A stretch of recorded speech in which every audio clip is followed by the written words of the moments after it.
All right, listen, could you, yeah, X yourself out, boom, and I'm gonna invite you again so we can get the sound right. Oh, that's what's up.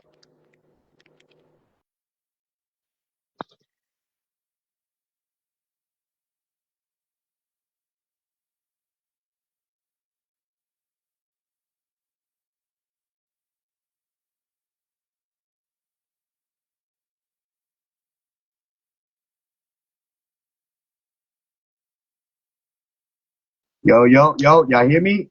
Does everybody hear me?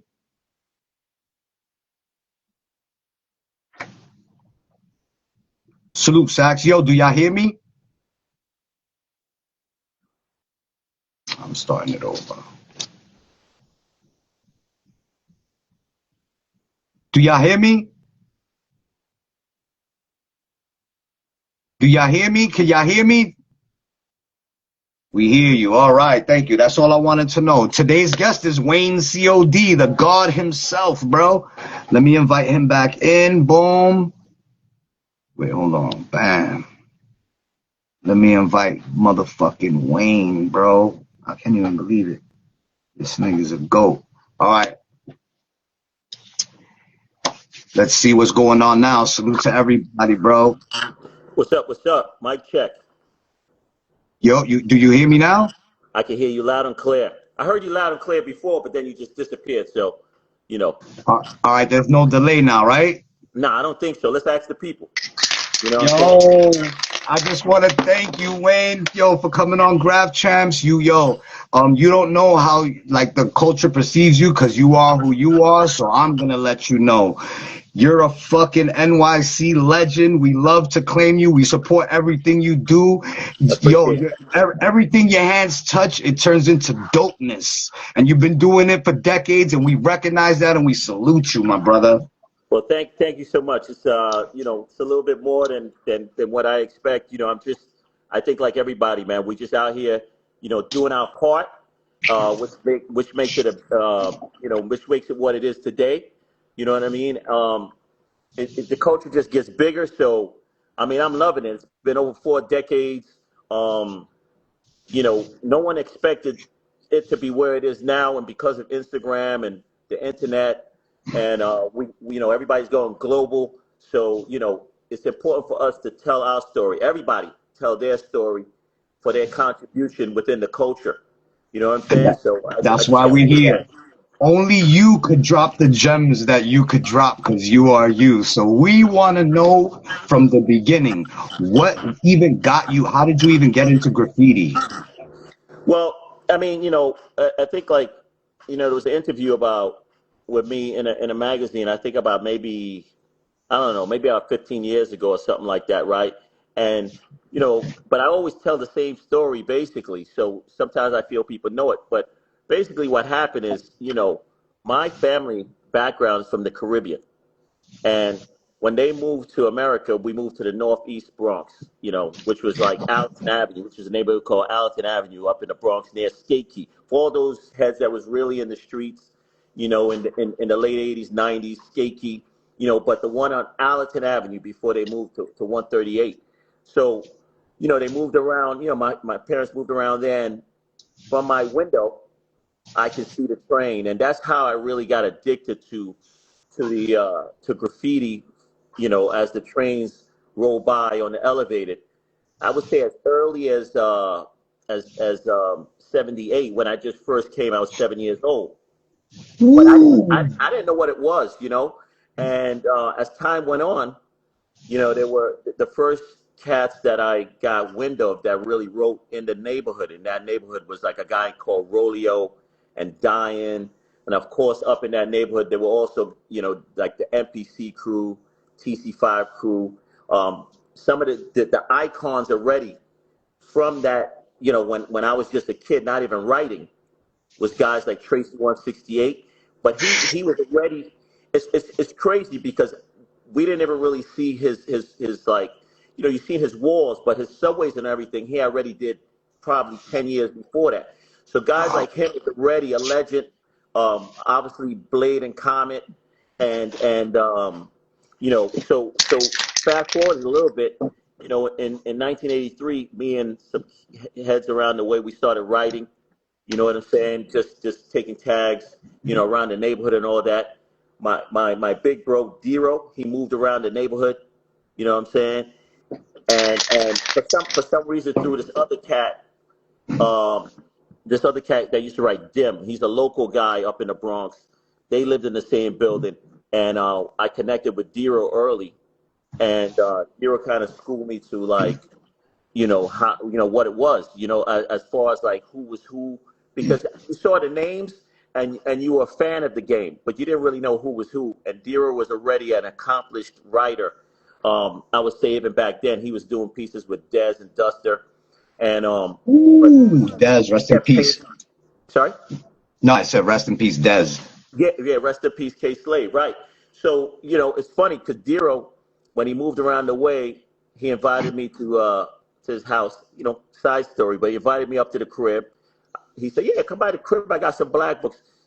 So a lot of people don't know that Dero, he used to DJ as well as collect sneakers in the early days. Yes, Oh. anybody that knows him knew that. But, like, so I went to the crib, and from downstairs, you heard him playing the music, and he was scratching.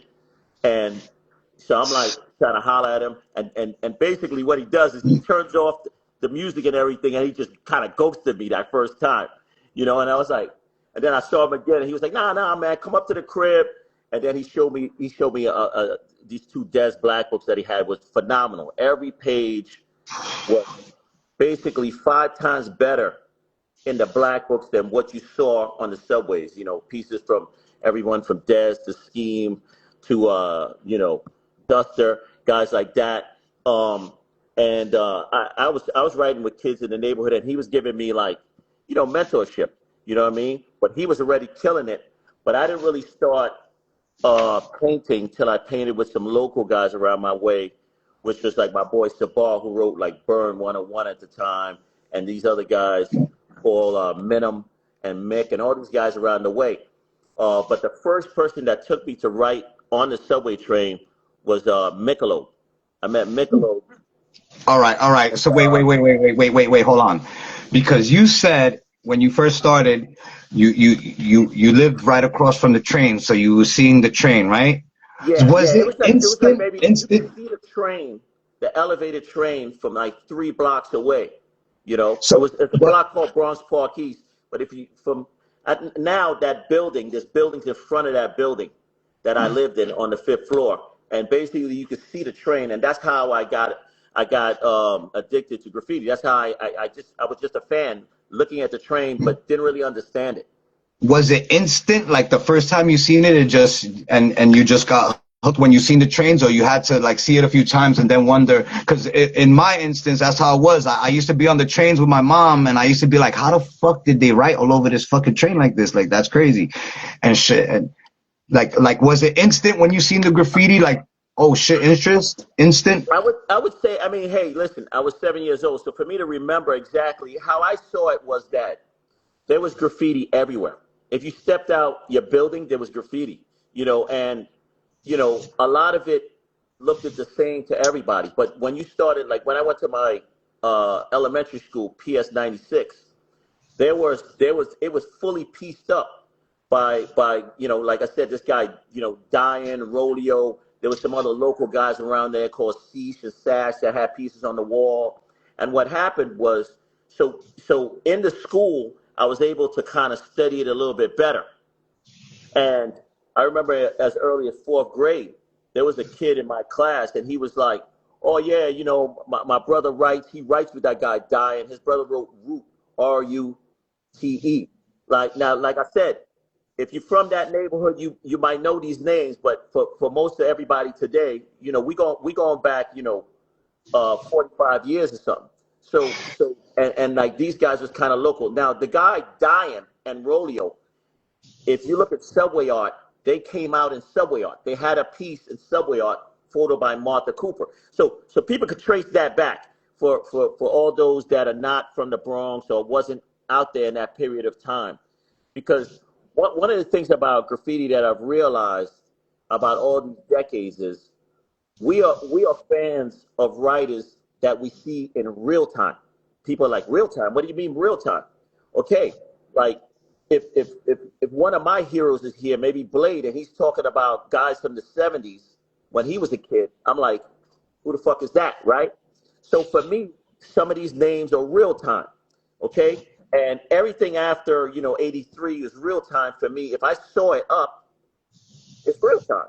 Like, so in the early '80s, guys that I saw up was let's just say that still had a lot of pieces on the trains was like Min, Blade.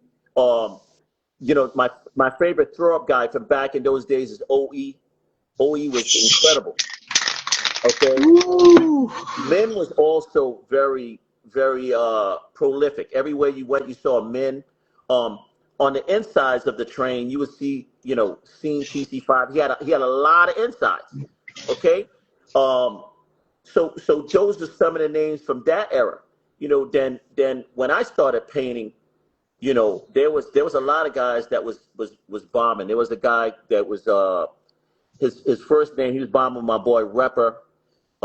He was actually writing Repper. It was Repper, Minim, and this guy, Sir. Now, Sir is pure today. Okay, that was another guy that he didn't live too far from where Alton Avenue was, and he'd be in the neighborhood. And I remember seeing Rodeo do a piece first as early as '82, like because what people have to realize is back then you didn't see people paint on the street. Mostly what you would see is if you were on the train with your mom, you might see someone do a motion tag while you're on the train's crowded, whatever. Someone pull out a pilot and do a tag. But anything as far as the bombing that you saw on the train or the pieces or whatever, you didn't see anybody do that. So unless you had an older brother or cousin or something, you didn't know how it was done because it was all done illegally at night. And this is what we have to explain to people that just started writing. Now, there's a lot of prolific writers in the room, '80s and '90s. Those guys know because they paint at night. But most people that are on the gram today, they see people painting in the daytime. You can walk, in Bushwick, see someone painting. That didn't happen. So you might see guys tagging. So we got into bombing, around the neighborhood. That was the first thing. And then we started taking the train to because my stop was Allerton Avenue. So we would take the train to 241st, like a bunch of us or whatever, maybe 6 of us. And when people got off that last stop, we rode it back. We would bomb the insides. It was called motion. So we did that. That's how I got my start, as well as painting in the neighborhoods. But the first outside bombing I did proper, I was taken to Baychester Layout by Michelob C.O.D.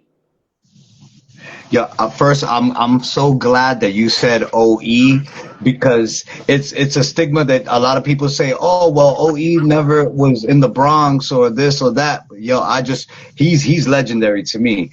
Did you ever see OE shit in the Bronx? Yeah, I mean, I back then I traveled to all boroughs.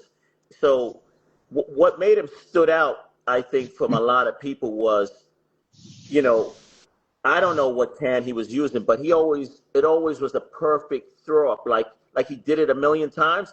And at first, for a long time, for years, I thought it was actually OS.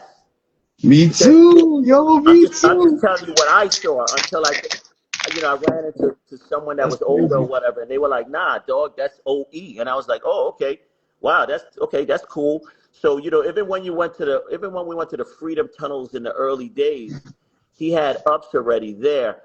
It was so clean.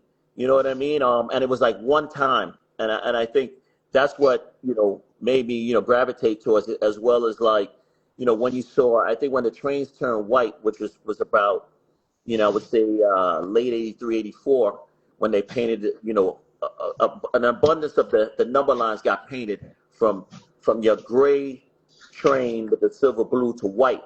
The first guys that really crushed it was Seen and Blade. Now when they did fat cap tags.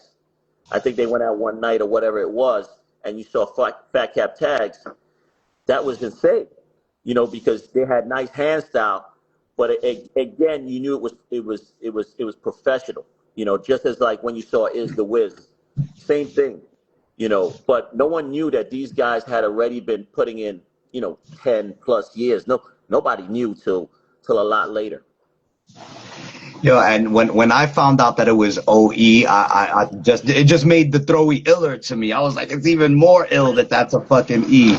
That's crazy and shit. And you said that when you first started, you started with the insides.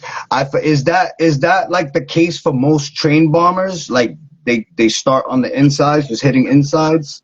I think if you started off like, I mean, a lot of kids I think started off motioning. I mean, that was just my experience until I met someone more experienced. Like I said, I met Michelob, and he took me a lot of times. Like I said, I had met my man Rodeo and I had met Dero, but they didn't take me right away. They took me under the wing, but they didn't take me till later on. You know what I'm saying? Dero was busy pulling out cars with Pome and Serve and different guys and Dez. You know, so Michelob was the first person that I met by accident. Actually, a homie that I met in junior high school took me to his project, which is Edomore Projects, and what he liked was I wanted him to do my black book, and then he saw my work in the black book, and he said, "Hey, you got potential." And then he took me, and I think the first night we went, it was me, him, and brother Rem 311, so REM 311, another old school. I can't hear you. You just went out. Your sound went out. But I think most people just start off in their neighborhood. There was a lot of cats that they didn't even leave the neighborhood. You know what I mean? They Yeah, they hit the neighborhood and they stood there. We were lucky enough to meet someone that took us under the wing, and then after rocking with Michelob, and he went to the Marine Corps. Then I started like Zero had at that time I guess he saw I was doing my little thing, and he took me under the wing, and me and Zero I think started doing trains in '86. So from uh from '84 to '85 I was painting mostly like twos and fives with Michelob, and then I went to the one line. I had met West and all my FC brothers like West, Surge, um, Luz, Cinch, these one line guys. I had met them because Michelob was down with FC, and somehow we made a connect. And my man Moore actually put me on to West and Zier and Zame and all my brothers, and we were painting in the one tunnel in 1985, the winter of '85. I have a lot of photos from that era, as well as like when I was going to Evander High School. We were just doing throw ups on the D line. We would go what you call daytime bombing. So if for anybody that knows the Bronx and the D line in those days, what would happen is the D line were pulling all the way to 205th, and then there's an extra track in the back, and two trains would pull in. It's like a dead end. And what would happen from the street, I would say Webster. Everybody right now, if you're standing on Webster Avenue, I forgot what corner the block is, but there's a crunch gym right there right now, right across the street on that corner. There's a hatch, and we go down in the hatch. We would cut school and go down into the hatch, and we would bomb. But we were only doing throw ups at that time. So one side had a platform, and the other side was you on the ground, and everybody was really small back then, so you could barely reach. You know what I'm saying? And hey, we got our start, got our shit off like that. Were you already artistically inclined from the beginning? Because your styles is just so different and fire. You got like mad different styles and shit. Like, was you already an artist? Yeah, a little bit. From watching Saturday cartoons and shit. I was into cartoons and comic books. My brother and different heads, we collected comic books and baseball cards. So I was ready, kind of entered from that. But I would say, as far as like different styles and things of that, I think that gradually happened in the beginning. Really, like I said, I was just a fan trying to emulate what was already there. You know what I'm saying? So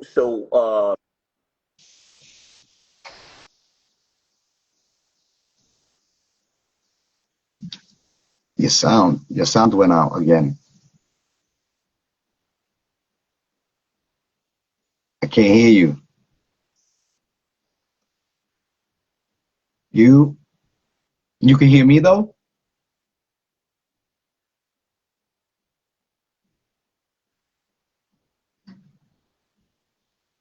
You Hello? can, yeah, you can hear me. I can hear you now. Okay, so something came on the screen. I don't know what it was. Interrupted. My bad.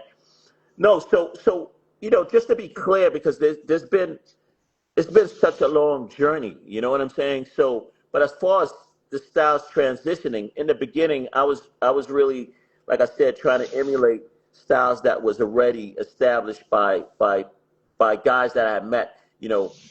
They were kind of mentoring me. Guys like Dero, TFA, guys like my man Michelob. And Michelob would kind of school me on characters, but I had an inkling already about how to draw.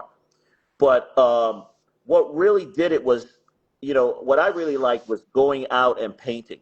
Once um, I got a taste of painting from going that first time to Baychester.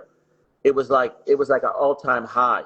Once you saw your name run on the train, I mean, my shit was whack. You know, like like you know, Yeah. like I told people, I say, hey, listen, the first time I went to Baychester, if anybody went to Baychester, even to this day, if you go to Baychester Layup where they park the trains, and they still park it there sometimes, because I live in the area, like the you go up on one side, you would have to stand on the third. There's two third rails where you could stand on, kind of like that Dondi photo, right? Because the ground is so steep. So even just to reach the bottom of the window for a panel was hard. So, you know, flashback to '84, and we're painting, and it's also pitch black there. It's not like there's no lights. Okay, so no lights, and then you hear the sounds of the train. And hey, listen, it's your first time. You're scared. A lot of motherfuckers try to say, hey, they try to elaborate on stories, but the reality of it was, you heard a lot of horror stories of cats getting robbed, cops doing shit. And you're trying to create. So that was really hard. But the next day when you saw your shit run, even though it was whack, you you were high on your own shit. You know what I'm saying? So because you can't believe that, you've been watching trains and fanning out on people you look up to, but now you're seeing your shit. You're like, oh shit. And after three or four pieces, um, Wait, hold on, wait, because I want to still elaborate on the first one because that shit is classic. So look, you said before, like, oh, you didn't know how it was done until, you seen it, all right? So that's how me, I was a little kid, I wanted to ride on trains, but I didn't know how. Then I seen Beach Street and they walked in the tunnel when the train was parked, and I was like, oh shit, like that's how they do it. But by the right. time I got old enough, the train's already been gone. You know what I'm saying? So I never got to feel that feeling of look waiting in the street and your shit passing by, nigga. Oh my god, bro. I would have loved to do that shit. You know what I mean? Yeah, yeah. I mean, also too. I mean, most writers, and that's why a lot of people from, I would say, my generation to older generations, a lot of the older guys, um, that's why they don't have photos. I mean, I actually started taking photos before I was actually immersed into it. Because from watching it from the window, I'd be like, I was hoping the train would, because you only get a second for it to go by, right? So you don't really see much, right? So I remember, one day my brother said, "Hey man, because I said, oh man, I wish it would stop." He said, just go take pictures of it. So I went to the station, and with my mom 110 camera, for everybody that it's a bullshit camera. You go to the station, you barely know how to put in the film, you're taking pictures, and that's when I also started meeting. There were other people taking pictures. Like, I met my man Key One on the station. I saw guys like Pove GU. For those that know Pove, Pove is a guy that's been bombing for years. He's still around, but at that time he was super prolific. He was Pove. He was down with NPC. He wrote with this girl called Janet, and also His crew, I believe, at that time was Graffiti Unlimited. But the thing was, you would meet people on the station, you know, and then you begin to get information on how it all worked out, you know. But it wasn't, you know, like I said, the only time other than me actually painting that I saw someone paint was when I saw Rolio. He painted a truck on Olinville. It's the block we lived on, Olinville Avenue, as well as Pure was coming to that neighborhood, and he painted a surpiece on a smaller box truck, like in '83. I remember seeing these guys, and they were already. He was already good. Like if people know Pure's work, Pure TFP, he was already good, but he was writing Sir. Okay, and you know, just for those that if you come into those photos. So now we gotta double back because I gotta know what Wayne was the first tag you wrote. How did you get the tag Wayne?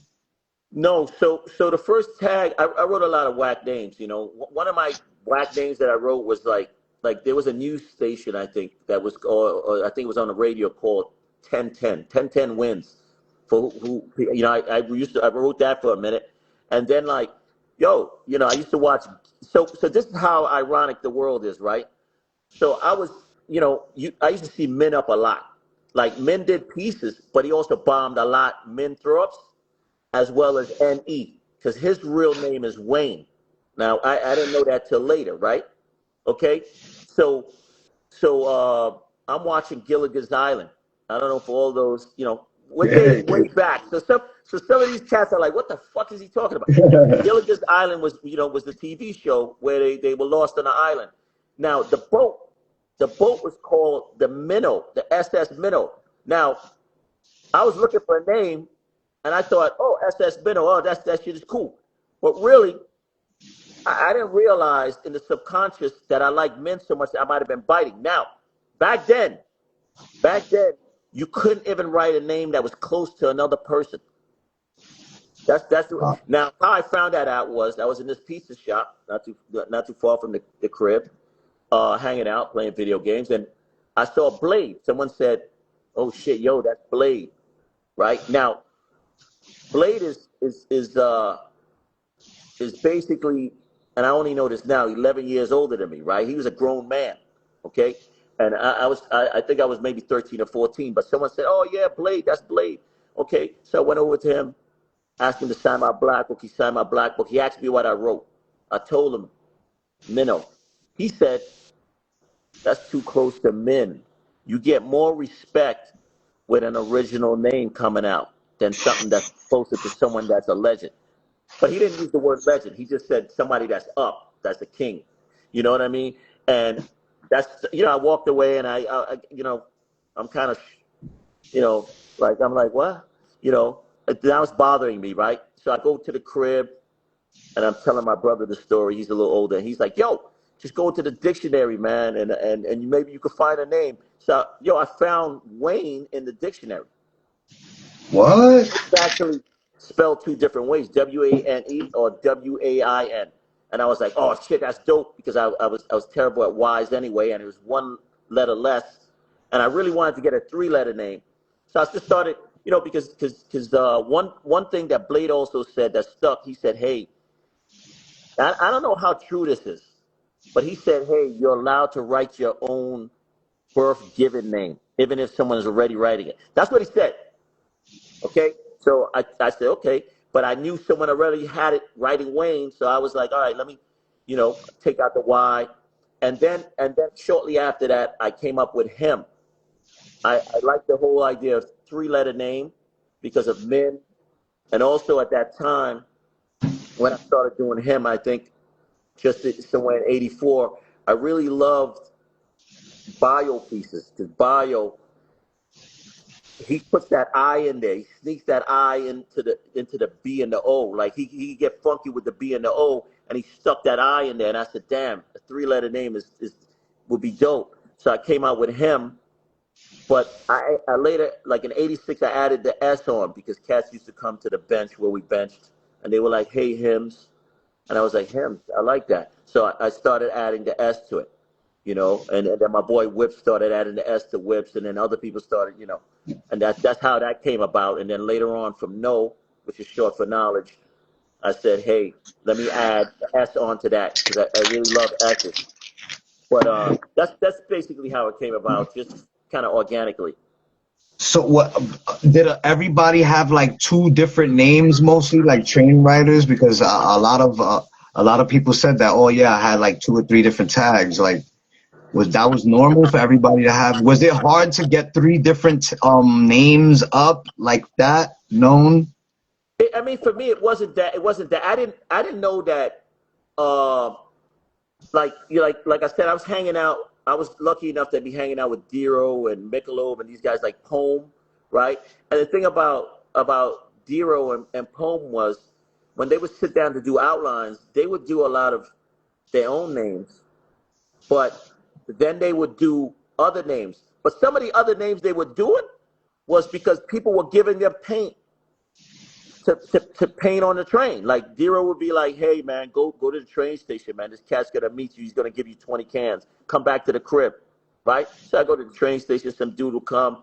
He give me 20 cans. You know, there's no cell phone or nothing. He's like, yo, you know, dude would get to the train station and call him from the payphone. Yo, I'm at the stop. I'm at the turnstile. He's like, all right, yo, this guy Wayne's gonna come meet you, and he give me the cans. I go back to Dero's house, and when we go and painting that night. Zero might do two or three pieces. You know, he'll do a fat piece, and then he'll do another what we call a semi type piece. But he would do pieces for other people. People just he was so nice at that time. Like guys like him and Poem was so prolific that people would give them paint to do pieces. Because if we showed you the photos, you'd be like, oh shit, I see it. It's the same style, but it's a different name. You know, they did write different names, but what I realized from that is you can get better. It was hard to get better doing one name all the time, you know, because back then a lot of the older guys they were like, hey, you can't run that outline. You need to do a different outline every time you go painting. You know, they're like throw ups or repetitive pieces are original. You have to come up with an original piece every time you go. And I was like, oh, so so for me that was okay. Well, you know, if I do a different name, I'll have a little bit of flexibility of with style. You know, trying to develop the style with the name. So how long did it take to go from, because I'm assuming, because you start with the basics, the tags, the insides, then you went to throw ups. So from throw ups, how long did it take to transform from throw ups to pieces? Like, was it like that for you? Like, I want to just do pieces now? No, when I met Michelob and Dero guys like that, it's like, yo, we're doing pieces. And then when we finish doing the pieces, all the cans we got, we're gonna do throw ups, or we're gonna go inside the train and we're just gonna empty out the cans and then we're gonna go. It wasn't like, oh, okay, now you're the best throw up guy or you're best, your hand style is good. No, I was still learning. I was still in the influence, like basic, um, um, like the early stages. I was still in the early stages.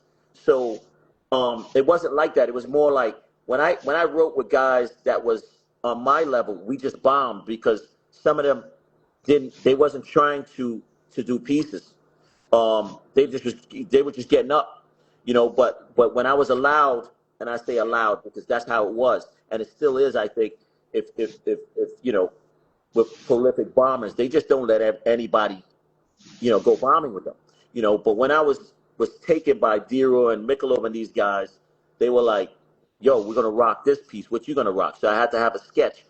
Back then you had a sketch for everything you did. So Unless you were like Poma Dero. Sometimes they didn't have sketches. You know, but sometimes they did. so let's say look, you do pieces, right? Boom, on trains, and let's say other riders, they just do straight up throw ups, never pieces, just they have throw ups on a lot of lines. They're still looked down upon by the piecers.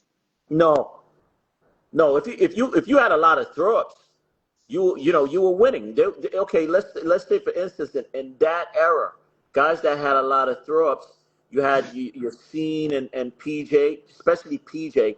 PJ at that time was also bombing with a guy called Eon, who was also like a student or a partner of Poem and this guy Opal. But PJ was bombing, and then you had guys like Med and Fade. Now Med, who owned Tough City, for those that know, that's the Med I'm talking about, not the original Med who was Mitch 77, for guys that might be listening that might know that. But Med that did the Star, his partner was Fade, and I also met those guys slightly after Giro. I met those guys because of this guy Opal. Now they came into the game like, I was playing at this park, and my man Opal was waiting for them. I was like, who you waiting for? And he was like, oh, waiting for these guys. We're gonna go racking. Now you got to remember, back then you had to also rack every can.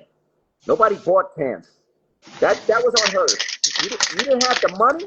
One, you didn't have the money. Two, it was really looked down upon. So nobody talked about buying any paint, right? So I was racking in sort of the, Mount Vernon and places where you would take the train to the end of the line and get off and rack, like Pearl Paint. I got caught racking in Pearl Paint. Oh. Racking in Pearl. They would take a picture of you and hang it up in the back of the place so you couldn't come back. But the point is like we were racking. So this guy, how I met and Fade was, they were coming to pick up Opal. And I told Opal that what they would do is they had a car at 16 years old or whatever. They were a little older. So they would drive out to Long Island, because in Long Island, there wasn't really graffiti. There was some guys painting like Mirage and a few other guys, but it wasn't really like the inner city. So people would drive out and rack paint. So this guy Opal was like, oh, I'm waiting for them. I'm like, yo, please, beg, I gotta go. Right? Because they would go and they'd rack 40, 50, 200 cans. They go to like 10, 20 stores. Now, when you're racking in the city, everything is kind of hot because everybody's racking. So when you might be racking a few stores and get 20 cans. So I met those guys. They took me racking along with Opal, and then they'd be like, "Yo, we going bombing." They would do pieces, but they concentrate a lot earlier on bombing. And what Med and Fade was doing, as well as PJ, when you saw them in the layup, they'd bring about 50 cans in a duffel bag, and they'd put the bag down, and they would do the fillings. The whole lane on one side, they'd do the fillings, and then they'd come back and do the outlines. And then they go to the other side of the train, and they do the same thing. They do the fillings and come back. Because also back then, the paint dried, but not that fast, especially if you're using Rusto. So to get a, like a nice throw up, they would give it time to dry, and then they would do the next lane and so on. So that's how those guys was doing it, and they were really pros at it. While they were doing that, I was concentrating either on simple. When I bombed, I started off doing throw ups. Like if anybody got the hymns book, you could see the throw ups. But then I started concentrating on simple pieces. A lot of silver and blacks, and I would concentrate on that because I just felt for me that worked. Simple, they're very similar. A lot of them are similar, like throw ups, but they're just a little bit. They take a little bit more time, and at the same time, when they ran, people considered them to be a piece, and they didn't really go over them. If they were looked at as a piece, only people that did whole cars would go over them. So I had a lot of silver pieces, and then me and Dero, the only time we bought paint is if we racked paint and then we ran out of paint that week, because we were going 3 times a week. We were going painting.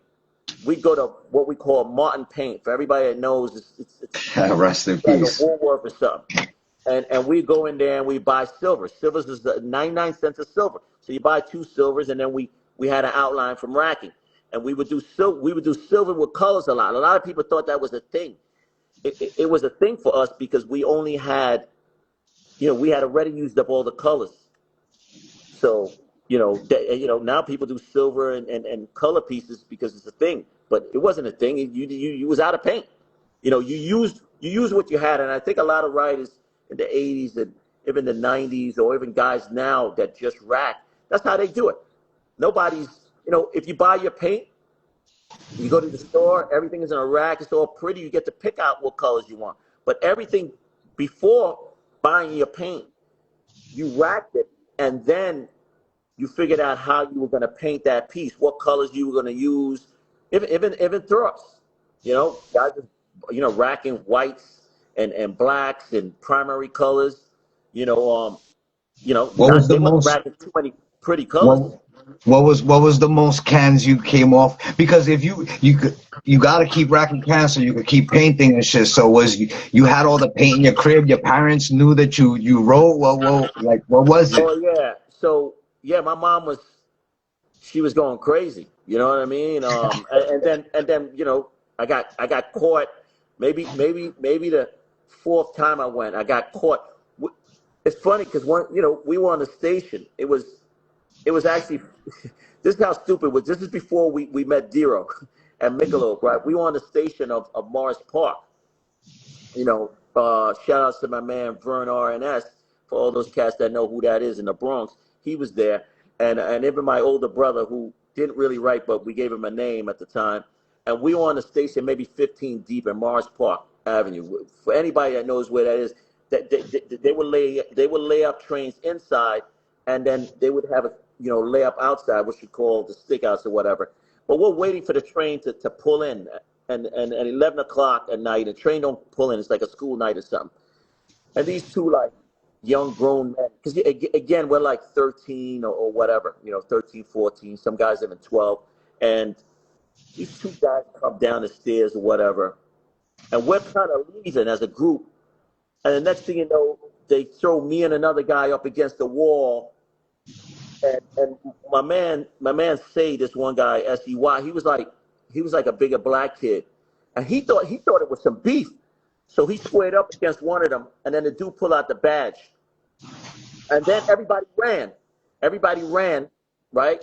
And those motherfuckers, they handcuffed us, and they put us, if the maintenance guys from the train station, they got these rooms. They had the key. They had what you call a master lock. The key to the master lock. They opened that and they threw us in there. And then I guess they went and tried to catch the other guys. They didn't catch them. Then they came back and they took us to central booking. And parents come and the rest. They're pissed off, and I mean we got thrown out of court or whatever because we were too young, but nevertheless we got caught, and we learned from that. We learned, okay, now don't get caught. So you used to have to sneak out. You used to have to sneak out, or Well, what it is, my mom was a nurse, so she'd work double shifts or whatever. For people that know what that is, she'd work 8 hours and then she'd do another 8 hours, and me and my brother be alone at night. So what I would do is just leave. I just leave with my man. My first partner was this kid Devs, and he was upstairs, and we would just bounce, and then we go meet up with the other heads, and then we go. So once it got dark, we started hitting layups or whatever, and then I think once I started painting with Michelob, yeah, we would go around 9 or whatever. But once I started painting with Dero, we do it really, really professional. We go real late, like sometimes 1 o'clock. Like the spots we were going with him. We had an elevator spot on 233rd that Key put us onto, that we're pulling at one in the morning. So we'd be waiting on the station. The shit would pull in. They'd crank up the train or whatever. We'd see the conductor leave, and then we'd go down on the tracks. And this is like elevator tracks. So this is on the 2 and 5 train, basically from 225th all the way to 233rd, or even sometimes to 238. For those that know, because even to this day, some of those layups still lay up. Sometimes I ride. If you ride around, you can see the layups because the MTA has they have a scheduling that goes way back according to weather, and like you saw that big snowstorm. All the trains are in the tunnel. They keep some of the schedules are still the same from way back, and obviously most of the time when it's like that, because they're not like designated spots that are, like Utica and certain layups are designated, like certain yards are doesn't change. But these spots wasn't there all the time. So those was better spots because we spent hours painting, And if it rained, we'd go inside and we do insides. That's how we did it back then. Do, do you have a favorite, like a spot that you hit, or a favorite train that you was like, yeah, I did this, boom, like that one that was the Um, craziest to you? no, I mean, I have a few cars. I mean, like when I started going to the Beeline with guys like Ghost, and Ven and Reese and all these guys, we hit a layup called 57, um, which most people say that was founded by 357 crew, but somehow Ven, I think Ven and maybe Cento might have found it. I think really Ven, and what it was is like it was under Central Park. Um, Other guys that was going there was also like Revs and Cost, but it basically like you would go near the park and there was a hatch, and you go in, you go 5 stories down, and then they would lay the trains up, um, and that tunnel was being built at that time. That's where I believe the N train runs through it now. But we were pulling a lot of trains out there, like like we pulled out a whole train there. But you could go down there. It was like a party. If you knew heads, you go down there. I pulled out some of my dope cars there. I feel like there's a whole train I did that said Colors in 1988. Not from the song Ice T, just because I'm using colors, but it was at the same time, so people think it's for that. And then also there was a car I did there with it was basically I believe it was a Dero whips and no, um, and that was one of my favorite cars of all time. Also another favorite car I had was on a twos and five, which was a no cent. Before Cento wrote with an O on, he wrote cent. So it was a no cent car we did, where again, you're spending hours. We even buffed the train. The trains are so bombed. Cent was like, oh, we took a gallon of paint up there and buffed the bottom of the train white, and then we pieced on top of it. That's crazy. So You you know? said that you have a lot of pictures. You still have a lot of pictures. Oh yeah, yeah. I've been able to keep, you know, most of my archives. I mean, the thing about it is a lot of it's not really, it's not organized because when we were doing it, it was just like throw it in shoe boxes. But every once in a while, I look through. We also traded photos with guys. We traded with photos with guys that was taking pictures like Key and his brother Cab. You see, they got the books, Stations of the Elevator, as well as Cat. We would trade with Cat. Cat came into the game later. We would trade with Ghost, um, and we'd also trade with Ven. You know, people were taking pictures in different parts of the city, and you know, so back then we would all meet on Canal Street or whatever for that particular era. But yeah, like I said in the beginning, for me, I was just a fan of the game, and then I started painting and got really addicted. It's the only thing I ever been addicted to in my life. As you can see, like I'm at my studio, and you can see the cans behind me. Um, Everything except for the European cans is cans that I racked back in the days, not bought online. I racked it, So I have like old Krylons and Rustos, and we got into that because PJ was one of PJ and Lee from the Fabulous Five. They was into collecting these cans, and we got into some of these cans was already vintage back in the day. So I started collecting, and then eventually when I came up and when I got my studio, we I displayed them on the shelf my man built for me. But But the point is, some of these cans, they worth, $100, $200, whatever. I mean, it's not about that for me. For me, it's about remembering the adventure of racking, and also how important racking was to the culture, as well as every facet of the culture. Hand styles is very important. Throw ups is very important. Simple styles is very important.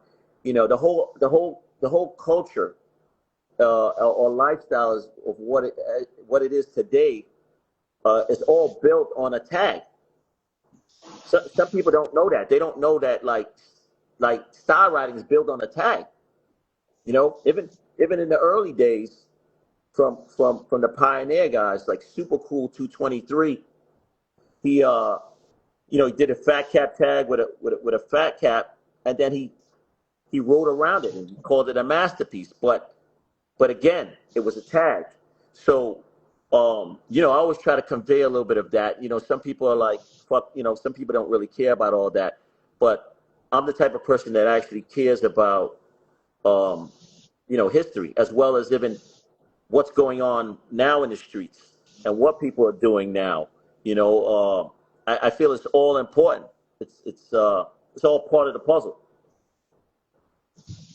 What about C.O.D.? How did C.O.D. come about? That's your crew, C.O.D., right? So C.O.D. was Michelob's crew, and when he went to the military, and I think he went to the military, I believe he went to the Marine Corps in I believe the end of '84 he went. And then when he came back, like he would get on leave every once in a while. He'd come back, and then he started seeing how prolific I was. I kept going, and he was like, "Yo, that's you, man," and then I started putting down guys like Wen and Whips, and my man Bell, rest in peace. And there was another brother, Skeen, who's right, Skeen, and just a lot of other guys, and that's basically how it was handed down. But it was his crew, and it's originally from Edomall Projects, and he had different guys down. He got a guy that wrote Shaz down with the crew in the early days, and this guy Baser, this guy Baser lived and some of this stuff, they have photos online, like guys that have the very best of the '80s. If you look at his feed, sometimes you see these photos and you see pictures of these guys, but basically started off in the projects, and then he expanded a little bit. He had a guy that wrote Deco, who was who was from Webster Projects, as well as this other guy that wrote Sneed, C.O.D., and and then there was Rem 311, and then there was also another guy who was really prolific. This guy LM4, rest in peace. Who was from Yonkers. So that's just some of the history. Not to go too deep. You mentioned so many crazy names. PJ, he was like a beast. PJ, I love Medstar too, and the way he used to do his star and everything. So he was talking about throwies. What about when the train era started ending and stuff? How did you feel about that? Was you So still when the active at train that era point? started ending, I think for us, basically what happened was, for me, we never really stopped. In '89 we were kind of slowing down, because they kept, from '85 to '89, they kept pushing us from line to line. The first line that they cleaned was the 4 line. For those that remember, they cleaned the 4 line. Then they went to the 6 line. And they meaning cleaning it by putting silver trains. These silver trains that I think not the ones they have now, but there was another model that they had, which looked a lot more modern compared to those old trains. And they went on the 4 line first, and then they went on the 6 line. Then they came to the 1 line. And people are like, what do you mean? How they clean it? How they push you guys to the line? What they did was they would start laying up these clean trains, and then they would put police on them. They would put vandal squad or police watching them, and then certain people would get caught, and then when people got caught, they go, "Yo, it's hot," and then heads would be like, "Oh, all right, well, fuck it, I'm gonna go to this line." We started going to the one line, and then the one line got raided, somewhere 85, 86, like big raids, and people got caught, and then people are like, "Oh shit, let's go back to the twos and fives." So they kept pushing people to different lines, and then towards the end, they went to the letter lines, the B line, and lines like that was the lines towards the end. But because of Ven and Ghost and guys like Reese and Duel, what they did is they just started bombing those clean trains like it was like the old train. Like it didn't change for them. So Ven would rally everybody up and call everybody and get everybody hyped, and you would go. And sometimes, yeah, you would get chased. You get hardcore chased. One time we were in City Hall painting. I think they chased us through the tunnel like three train stations. Like you would come on the platform and you knew they'd be upstairs, so you'd run across the platform back down into the tunnel, and you keep running to the next station. So they chase you in the tunnels as well as on the street. But so basically what happened is the clean chain era happened. But then certain guys like let's say TK, Jaws, Easy, and a guy like Chammer, those guys started hitting the streets. What they did, they transitioned to the streets and started bombing the streets, like street bombing as we know it now, walking from block to block, right? So those guys started doing that, and people started seeing that and going, "Oh shit, that's crazy." And even back then, there was a guy on. He was from the Heights, if people remember him. He only walked along where the train lines came out. He wrote Little Man. He was doing it even in the 80s when trains was bombed. He wrote Little Man. He actually was like a big time hustler in Washington Heights. Towards the end, till he got kind of hurt in the end. But also another guy, a guy down with Task Crew who used to write Lace, Lase. If people remember, those guys are street bombing, as well as guys like TR Nation, guys like Flasher and Pre-Sweet, rest in peace. These guys, sometimes you still see tags from Flasher, but these guys bombed streets back then. They were painting trains, but towards that era, people were bombing streets. But really, what was profound was I would say TK, Jaws, and Easy. They really they hit so hard that it spawned a new generation, But what we did is we kept painting clean trains. We just, a lot of it would get buffed. There's photos of it, but it would get buffed. But we try to keep it alive, and there's photos of it. There's some photos out there on the internet of you see the trains, and most of the photos are usually from the tunnels, because you took your picture and then sometimes it went to the yard. Sometimes you chased it to the yard, but most of the time, sometimes it pulled out and you didn't know where the train went, and you didn't get a photo. So for us, what that led me to start doing is a lot of rooftops. If people remember, a lot of rooftops on the twos and fives. That's what me and Wen started doing. A lot of rooftops, as well as what I call in the city, I would do some lots. That's where I really came hard with the hymns. I would just do my little hymns pieces and lot. Because at night, when you're driving, if anybody remembers, in the 90s, they had a lot of lots, which is now buildings. But back then, you drive by a parking lot, and they didn't really have too many lights. So it was kind of dark in there, So you go in, you do your shit, and you bounce. But, it got a lot of foot traffic in the daytime. So that's what I moved on to: rooftops and lots and over fences and things of that nature. Who was the funnest person you bombed with? The funniest person? The funnest, The funnest. Shit. Damn, that's a good question. Damn. Because people have I think you know what? I would say the funnest person I bomb with is my man Wen C.O.D. Because Wen, he just back in the days, you know, he was just a wild dude. You know, nothing was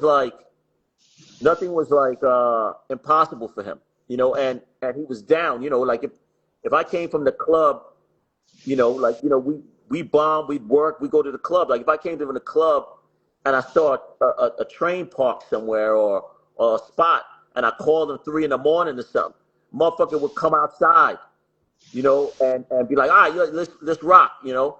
So he you know, he was the funnest, as well as, like, you know, shit, man. We've been in car chases with police. Like that motherfucker would just take off, you know. And I'd be like, yo, you should chill, you know. So we, you know, he was a motivator at that time, because you know, you know, if there was a billboard or something, he'd be like, yeah, we could do it, you know. So I mean, that's why I think, you know, I still got a lot of love for the culture when I see people get up, because, like, sometimes you're like, damn, you know. That's why you got to give it up to cats that are getting up now, you know, in every era. If a motherfucker puts in the work, you got to give him the credit. You know, some people try to hate against a motherfucker. No, if a cat puts in the work, you gotta say, yo, you know what, you're doing your motherfucking thing. You know, and for years, I think different generations, you know, to shed some light on it, certain people could agree on me. Certain older generations have hated on younger generations. But the reality is, if a younger generation don't come and rock, the whole culture is dead. So what, you know, so then where we at? You know, if you really love, you know, graffiti and what it's really about, and you love all the facets, then you want to see a young cat come up, and you want to see him go hard. And then you're like, oh shit, you know, that makes you still want to go out and catch wreck once in a while.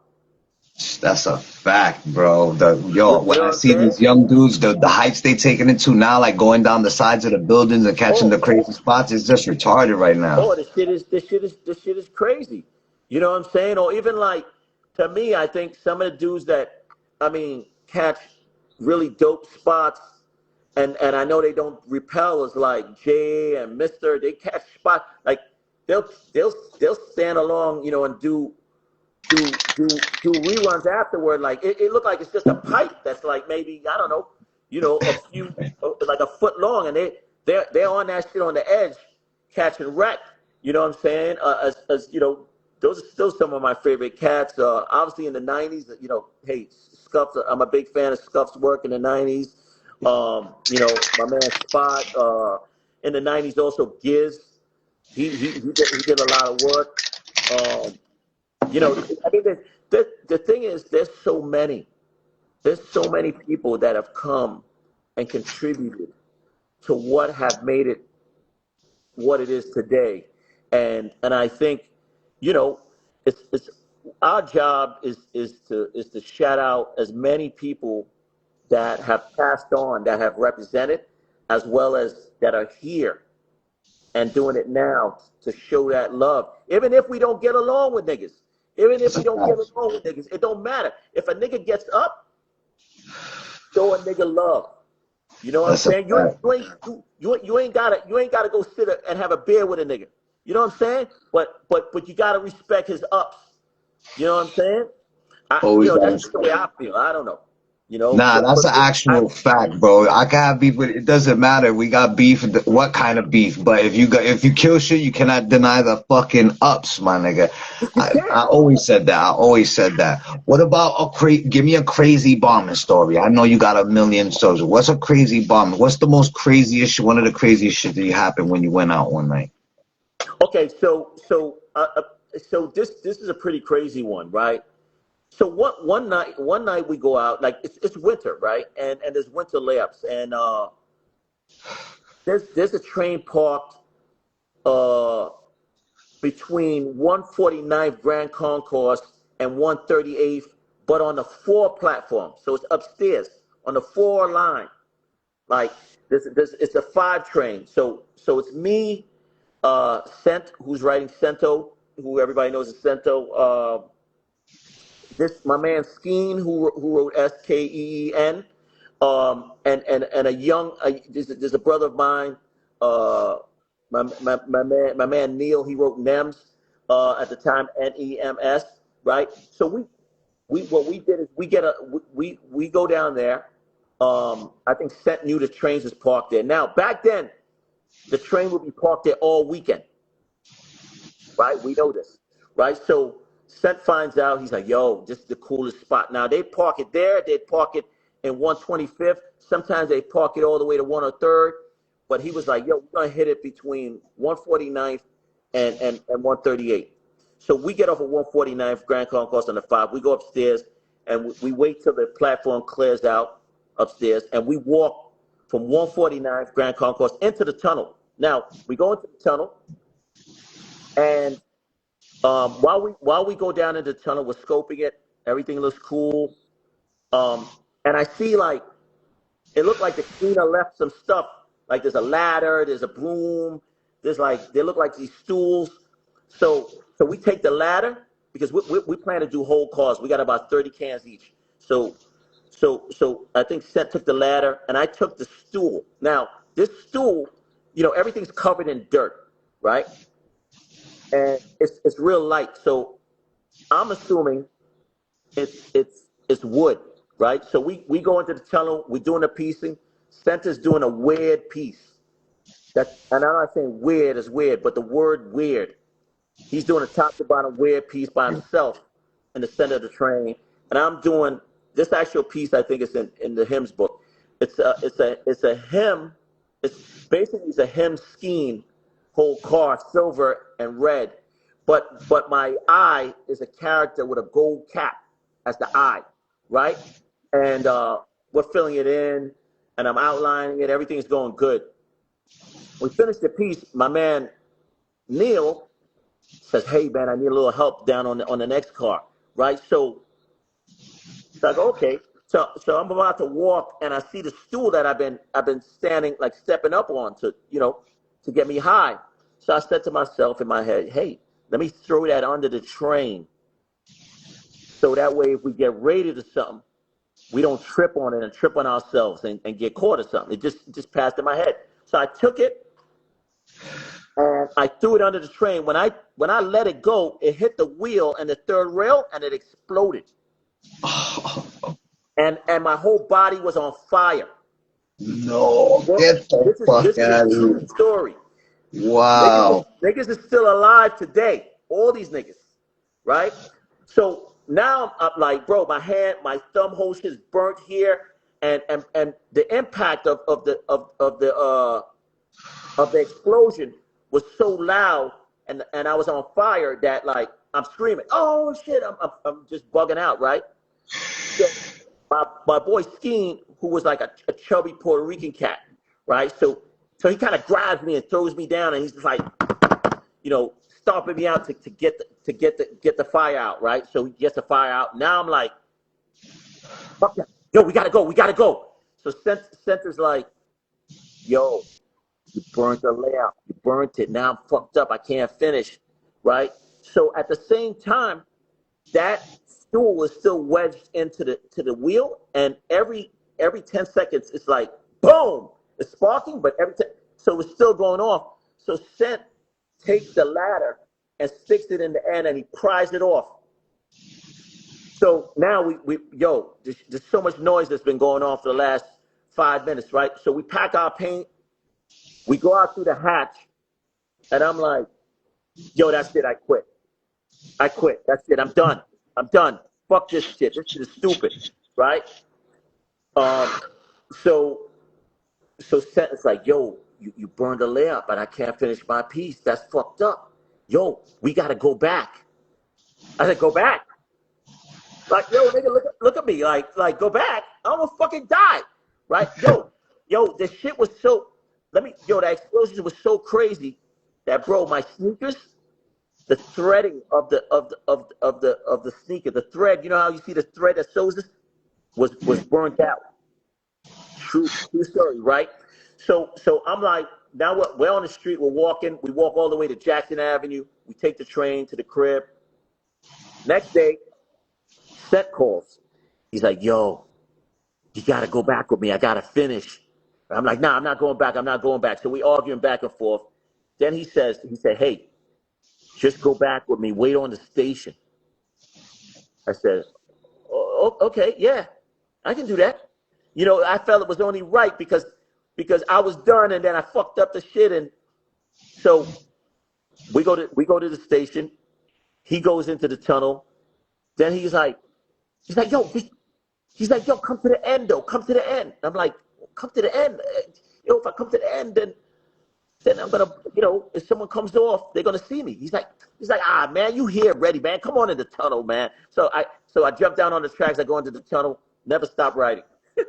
So the irony of that is like, it's like I think everybody that have written graffiti for, you know, 20 years or 10 to 20 years or more, I think they've had an experience where they're like, fuck this shit, they want to quit.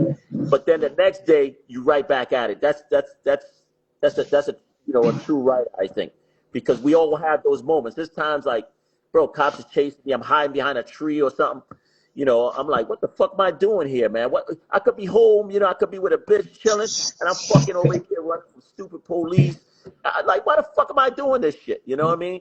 And I think that then the next day, you get your nerve back, and you're like, yo, you know what? I love this shit. You're back at it. You know what I mean? So, but I think that's one of my craziest stories ever because, bro, you could bombing out there, whether you're climbing up on roofs or fire escapes, you can really lose your life out there. There's a few times, man, some close calls. So, you know, everybody, man, be safe out there, man. Do your thing, but be safe out there. So That's a fact, bro. Yo, so many injuries. Yeah, I got hurt mad times.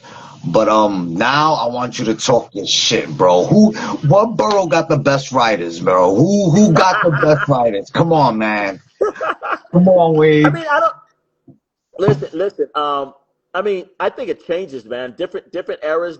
I think it changes. I don't know. I mean, like, yo, back in the days, we always thought the Bronx had the best writers. You know what I'm saying? Because especially on the twos and fives, we always thought, that you know what I mean. But like, yo, Brooklyn got ill writers too. You know what I mean? And I think it's just, yo, it depends on it's an opinion of a personal opinion on who you are.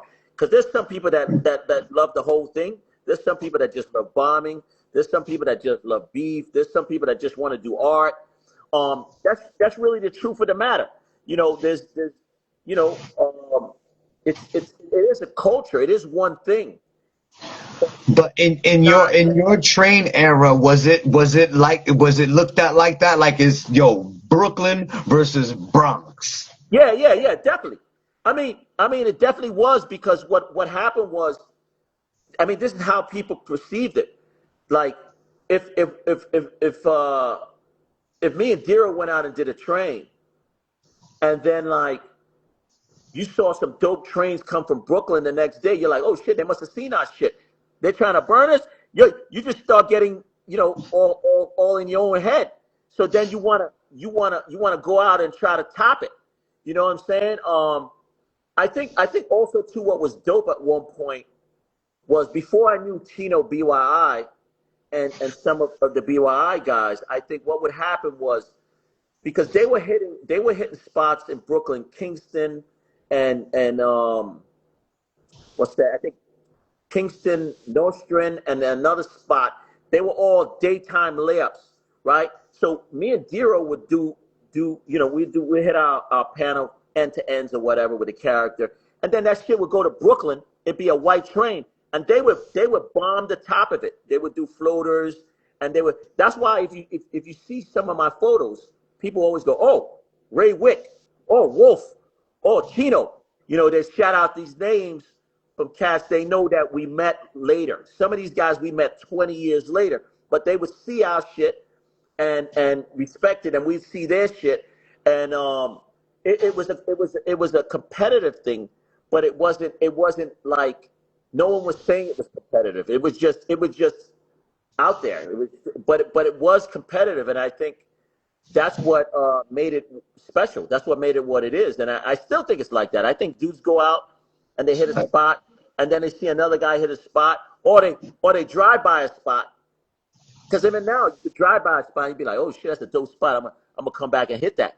And then you get lazy, and you don't hit it next day. Somebody else hit it, right? The same spot you're gonna hit. So now you're like, "Ah, fuck that. I got to go out and paint." So I think it's always a competitive thing, but I don't think it's. I'm never really a competitive person in the sense of like, if people say, "Hey Wayne, you know I want to battle," I, I I'm not gonna battle a person on a wall with a piece because for me, graffiti is in the streets. It's in the streets, meaning that yo, you put it in the street and you let the people decide who's up most or who's the dopest.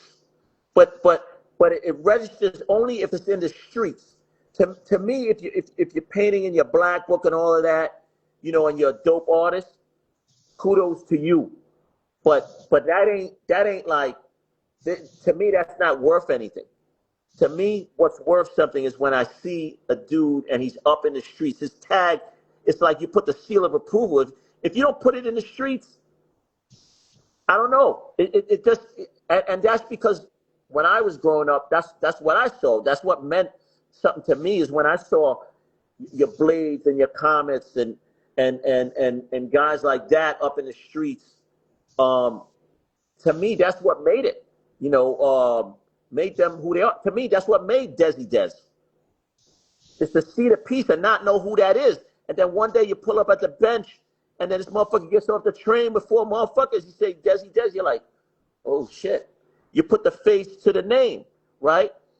And a motherfucker could be really small or it could be really big or whatever. Also, too, you don't know if a motherfucker is white, black, or Puerto Rican or whatever. To me, all of that plays a big part in graffiti. And today, when you know, I mean, you know, now people know how people look. To me, it's not it's not it's not as mysterious. It was better when people did. Yo, there's times I stood on stations and the train pulled in with my piece, and him's piece pulled in, and there's somebody this dude's looking at it and pointing at it, talking about your shit, but they don't know you standing there.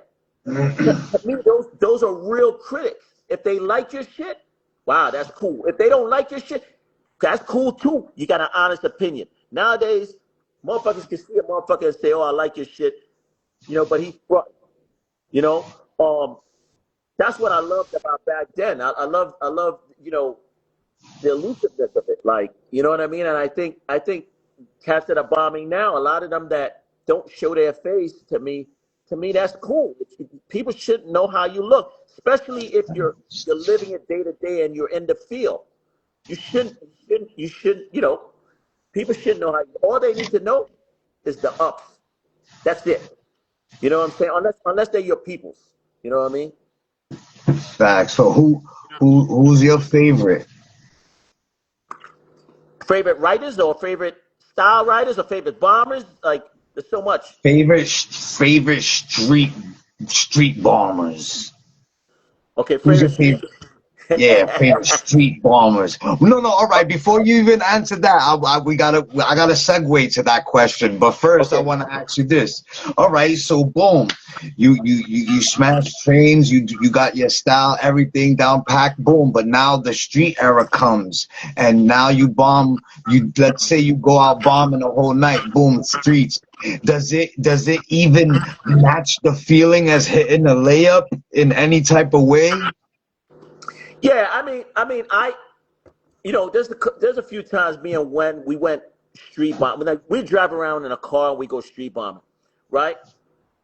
But like I said, my thing was is I would ride the rails, you know, especially when they came out, and then I would see rooftops, and I'd be like, okay, I'm gonna hit that, I'm gonna hit that, I'm gonna go to this line, I'm gonna hit that rooftop, or I'm gonna hit that lot. So I was bombing more like that. I wasn't the guy that in the '90s that was gonna bomb like a guy like Louis 167. That's my dog. Rest in peace. You know, guys like him would hit every gate in the early '90s with Chadio. You know, and other heads, or like, Scuff or Spot and those guys. They would, these guys are walking through every neighborhood, right? That's a different level of cojones. That's, when we hit the train era, we go to different neighborhoods. We go to Brooklyn, Queens, and hit spots. But once we got in the spot, we felt good. So when I started doing stuff in the streets in the 90s, to me, the equivalent to that was doing rooftops or lots. Why? Because to me, once I got into the spot and I was in the shadows, I felt good. I felt comfortable. It's all about feeling comfortable. Now, you got guys, hey, they right in the open. They feel comfortable there. It's about feeling comfortable, So I bombed in a different way. This guys will tell you, they see my spots. They're like, oh, but that's the way I bomb. So yeah, I might do 3 or 4 spots a night. Did it feel the same? I think it did. I think every era is a special era. Even now, since the pandemic, I shit you not. If motherfuckers ain't out now getting up, 10 years from now they're gonna be crying, because this is a really special era for graffiti. Just that I've been doing it for so long, and since the pandemic, the way law enforcement is I mean, I don't know what they're doing out there, but they're busy, right? Not that they're not trying to catch writers, but it's not their most important thing on their agenda. So this is a really good time for graft, not only in New York City, but in a lot of cities, because I've been hitting different spots in different cities for years. I've been going to Atlanta since 1995 and doing little spots in Atlanta by myself or with different cats. Right? Atlanta was a hot spot. Like, it was hard to paint in these so-called, even though that's a developed city, to me it's like a suburb. And a lot of these places for graffiti, it didn't feel the same as New York. But like, if you go to Atlanta right now, it's just crushed. You go to Oakland, it's crushed. To me, what was close, a city that I could say that I felt that was very comparison to New York, bombing in the 90s, this street bombing there was San Francisco. If you went to San Francisco in 1998, it was bombed. You had Cycle from New York bombing, doing streets. You had Espo doing streets. You had Revoke and a Saber doing massive, big letters on the streets. You had Giant doing streets. So I'd go up there with Persuade, and we'd get up with Giant, BA, and we'd walk the streets and we'd bomb. And actually, I remember we ran into somebody, some guys. One guy was keeping a lookout for a guy. So, but that city, San Francisco, at that time in the late 90s, there were all these transplants into that city, but that city felt like New York when you were bombing the streets. A lot of cities don't feel like New York. I mean, again, another city is Amsterdam. Like, I was bombing in Amsterdam. We were in Amsterdam in '99. Me, Dash, my man Dash FC, and who else was with us? Someone else. And we were walking through the red light district bombing. Some of the tags was there 10 years later. But my point is, some of these cities, if it felt like New York, you felt comfortable, you went hard. Another city that I bombed in that was crushed and felt good was Berlin. And if anybody is a bomber, these are cities you want to go to. Berlin, Amsterdam, Rome. A lot of these cities they have a feel of that concrete jungle when you're on the streets at night. And bro, it's dope. Where some cities don't feel like a city. It feels like you're in the suburbs. Nothing's wrong with that. But we city cats. So it's just, every city, is different.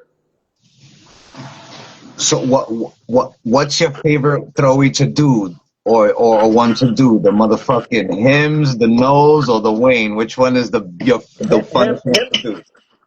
Him out of the the 3 names, Hims is the bomber. I look at it like, like alter egos. Wayne is like the cool and business guy, and he's trying to like do business and like connect with people, and do good things, And Hims is like the guy. He doesn't really he don't care how his shit look. Some days he does a good joint. He just wants to get up and have fun, and he just loves the energy of being out there doing it. No is the guy that like, oh, you come up to a wall and cats are talking shit about their burning. I'm gonna come with the nose and I'm gonna burn you. You can see the difference when I come with the nose versus the Wayne and the Hims. Hims, I don't even barely piece that shit. That shit is all really for bombing. But Nose is a style writer. Wayne is a business guy, and Hims is the bomber. And like in the 90s, in the 80s, I just kind of did all those names, however.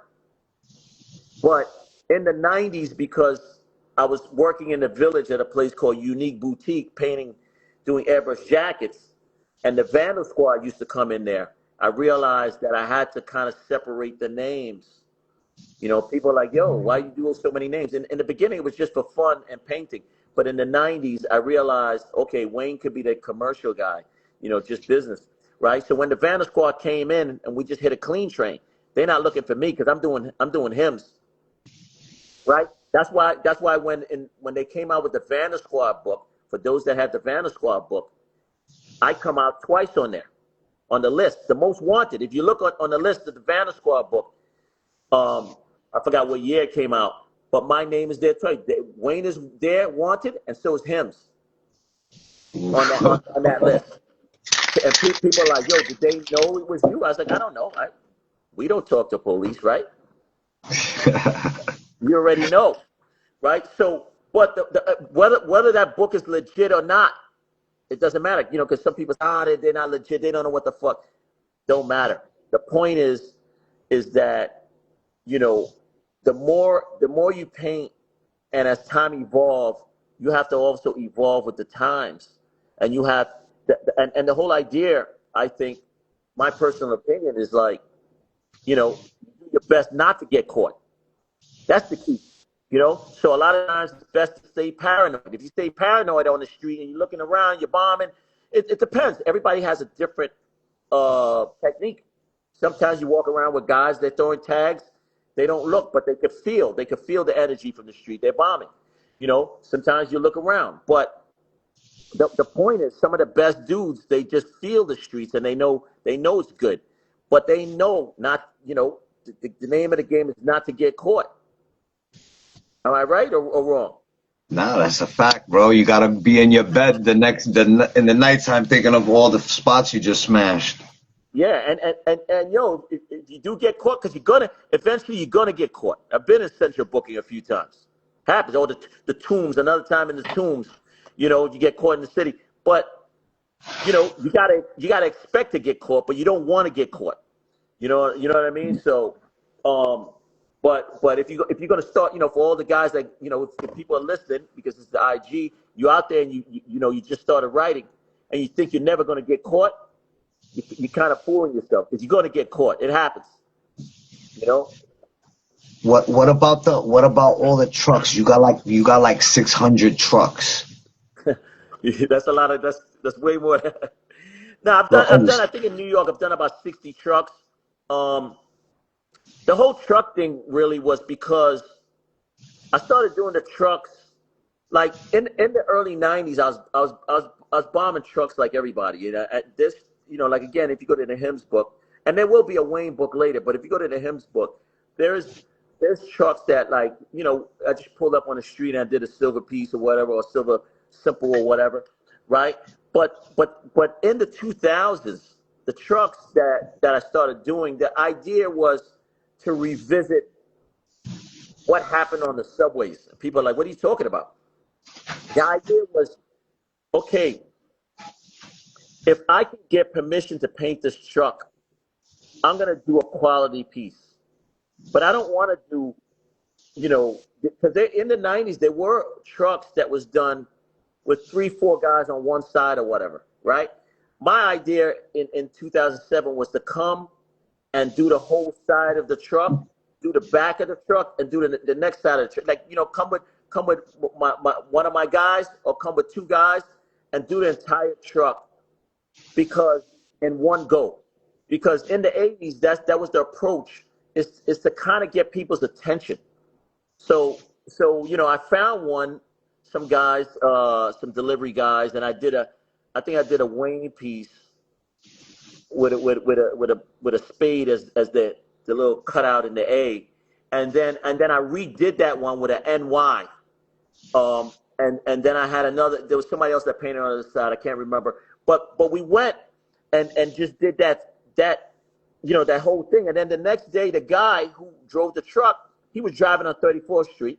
Some lady stops him. He calls me up and tells me this. He said some lady stops him and says, "Hey, I got to take a picture of the truck." So he stops. She takes a picture of the truck and gives him $100. So he's like. He's calling me. He's all excited. I'm like, yo, where was my cut? He's like, oh. I was like, nah, I'm just bugging. But the whole idea was now because all sides are painted, people look at it as an art thing. And once I did one, and I think even people that know my name from the 80s or the 90s, when they saw that truck, some people saw it. Some people that hadn't been connected to outside of writing in 15 years saw that truck and was like, yo, what's up with you? I see your truck. Like, so the audience basically were reaching a larger audience of people, not just people in the graffiti community. Because as graffiti writers, we're always looking. You could be 90 years old. I don't give a fuck in your wheelchair. If cats are getting up, you're gonna notice the tags and the hand size. You're gonna look, right? But how can we get that attention of people that are not in our world? And the idea of covering the whole truck to me was like the idea when I first saw graffiti when I was 7 years old. Like when I first saw the trains completely covered, like it got my attention. So I was trying to kind of create that. In a sense, I mean, you can't really recreate something that's in the past, but it inspired that. And after a while, people began to notice it because to me in the 90s, we had to, street bombing and painting in the streets. You had to go to different boroughs. In the 80s, there's motherfuckers that painted on trains in the 80s that never left their borough, never left their neighborhood. They would just paint at that one layup or that one spot, right? Some guys went all city, but some guys stayed in their neighborhood. The trains move around, right? In the 90s, street bombers, bro, if you're up in Brooklyn, you were there, right? So the idea was like, how can I bring that feeling? How everybody's working. I know everybody's working. Everybody's hustling. And not everybody can travel to different bars. Not everybody drives. Some cats take the train. But so the trucks move around. So when people are on their way to work, the truck goes by, they see it. So to me, it's the same it's the same thought process as the subways. And I think that's why when you think of subways, that's why graffiti is worldwide, because it moved, right?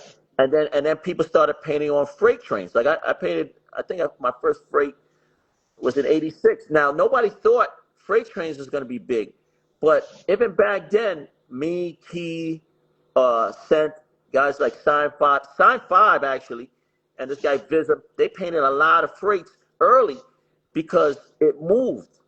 Right. And now you talk to guys in different states, they were like, yo, I saw some of those freights. Right. Anything that moves is going to get a larger audience. Just like how, younger cats tell me now, they're like, yo, IG, yo, did you see that on IG? Yeah. Okay. I get it. I mean, technology, right? But to me, I think in real time, it's like, freight trains are dope. Trucks are dope. The streets is dope, but you got to go to cities.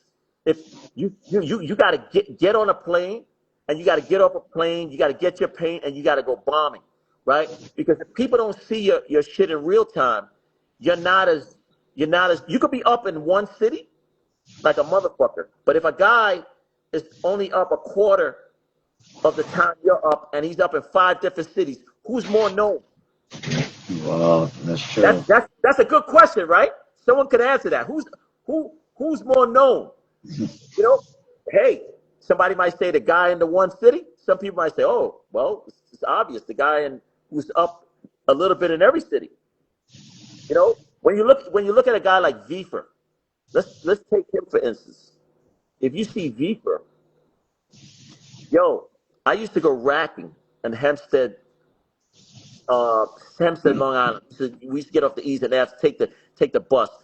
But sometimes when we come back, what we would do is we'd go to behind the bus depot and we would take off all the stickers and repack the paint just in case the police catch you. They can't see the store you got the paint from, right?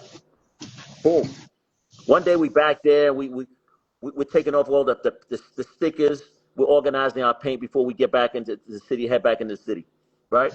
What I see, I look up a FIFA tag back there, 1988. I'm like, you go downtown, you go uptown, you go to some spot in Connecticut. What do you see? Oh Beef shit! Road. You're like, oh shit, this guy's fucking. This shit's crazy, right? So everybody has a method to the madness, meaning that like, you know, they're choosing certain spots. Some people are choosing spots right in your face. Some people are choosing lots. Some people are doing the most obscure spot, right? Because we, as humans, we all move around. Now, if you left your name everywhere you went, it comes back to you. You know, like even last year I was in Lisbon, right? I was in Lisbon, Portugal, right? I get off the plane. There's like a spot where they send you where you can take an Uber, and everybody's waiting for an Uber and this and that. Yo, I throw up a sticker, right? Boom. I see a couple stickers. I throw up a sticker. 3 months later, the guy that owned, I don't know if anybody remember Mark from Bomb System Scrapyard. Mark, the Yeah. the rabbit dude. Yo, the motherfucker calls me. He's like, yo, you in Portugal? I was like, bro, that was 6 months ago. He got off the plane and he saw it. So my point is that everywhere you get up counts. Someone that knows you will see it. And basically, it's just saying the world is small. We make the world small. We make the world smaller, writers. Why? Because we leave a little something everywhere you go. I guarantee you, somewhere along your life, someone will come back and be like, "Yo, I saw that spot you did." Whether it's in your face or it's not. When could you remember the first time when you got like mad feedback on your shit when you first started writing and you was like, oh shit, niggas is seeing my shit. Do you remember? Oh yeah, I mean one of my fondest memories from that is I think I did my third piece on the train, and we used to hang out on Tremont Avenue on the 2 and 5 train. Everybody remember in the South Bronx because it turns and you could kind of at one point at the station you could see it. You could see both sides of the train, whatever. So I'm on the downtown side. Like I get off the train, I see there's some writers. So but I didn't know these. I didn't really know these guys. I might have known one of these guys. I didn't really know them, but I wanted to be down, right? So I kind of scooped myself over. First, I was like maybe in the middle of the platform. Then I got a strange spot. I got a little closer to the bench, and somebody said, "Yo, you right?" And I was like, "Yeah." And they were like, "What you write?" And I was like, Wayne." And then another guy said, "You got any ups?" And at that moment, the train turned a bend. And like I said, it was my third piece, so it was whack. But I was like, there it is right there. And they just looked at me and was like, okay. I was up. I was up. Okay. I had something. Okay. It was whack. I admit it. Yo, everybody was whack at one point. There's no one that can say they wasn't whack at one point. I I'd love to hear from them if they just stuck. came out their mom's womb. They were dope. Who's that guy? I don't know him, right? So to me, like, yo, and that's one of the reasons why I've been painting so long, because to me, I can always strive to get better. And I think in my work along the, through the decades, people have seen that evolution, right? If I think some guys quit early in the game, 5 years, 10 years, whatever, because they had mastered the game. There were some people that was every once in a while. I think we all can name somebody that is a natural gifted talent in the world. There's people that are born with phenomenal talent. I've met cats, grew up with them, painted with them. Like, I remember a man, C.O.D. I met him in high school, and we took him to paint a train. He had never painted a train before. Right out the gate, he was dope. He was drawing in black books, but he was even dope with the paint when he started. Now, yo, that's a God-gifted talent, because a lot of us got to work at it. We got to work at the hand styles. We got to work at the throw-ups. We got, even back then, even scaling your piece to a certain size, or your throw-up or whatever, scaling it and keeping a balance of what you're doing. That's takes skills.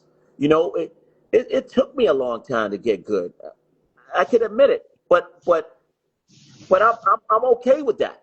That's what kept me going all these years. It's like, yo, I can get better. And then also the motivation from younger guys coming with just bringing more to the game. Like, there was just, everything's been done.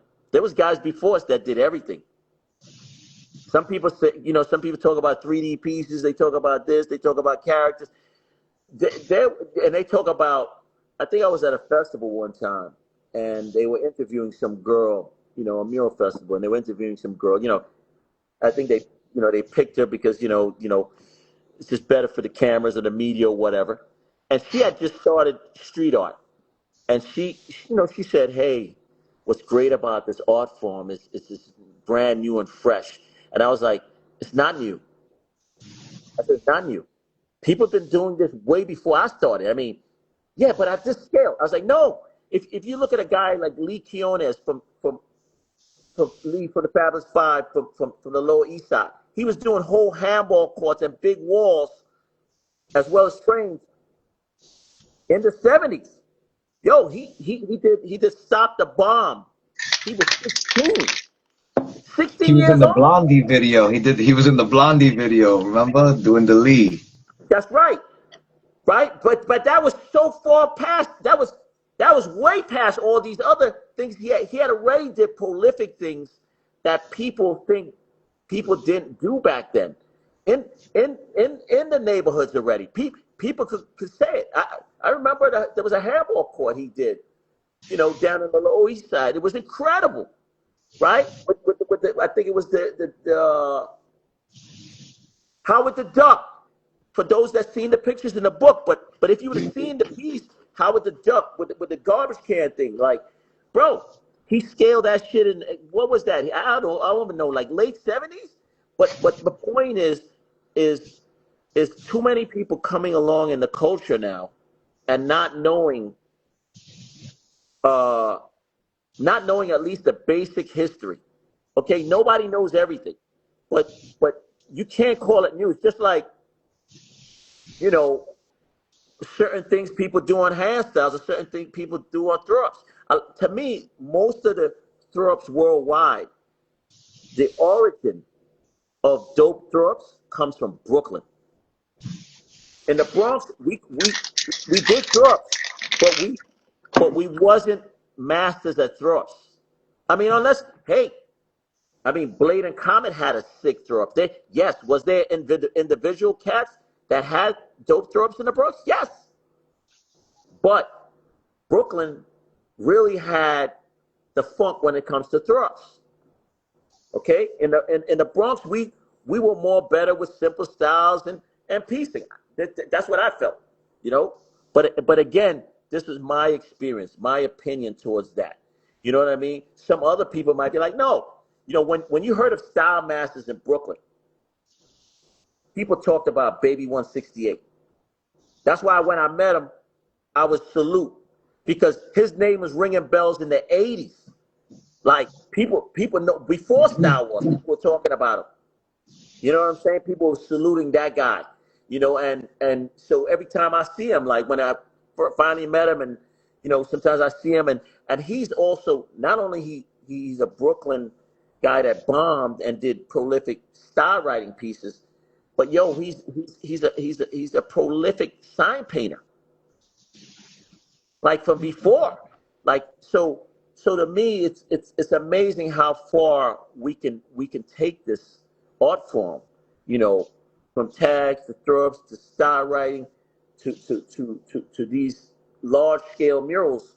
And I think people try to downplay writers, um, cast that bomb. But I tell them, I say, hey man, you could take your tag and do that shit as a whole piece in a building, or your throw up or whatever. Everything can be reinterpreted into a larger scale. I mean, writers is the ones that started that.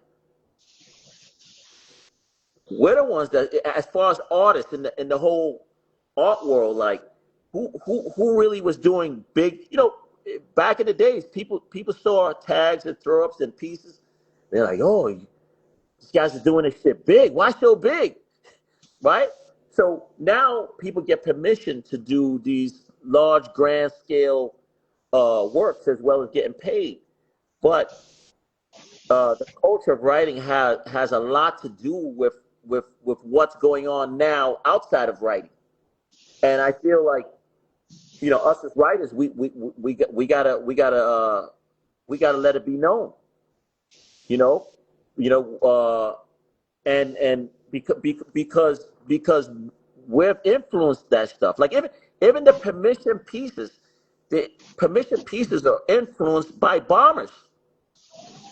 If people didn't bomb the walls in the '90s, people would have never went to the walls and asked for permission.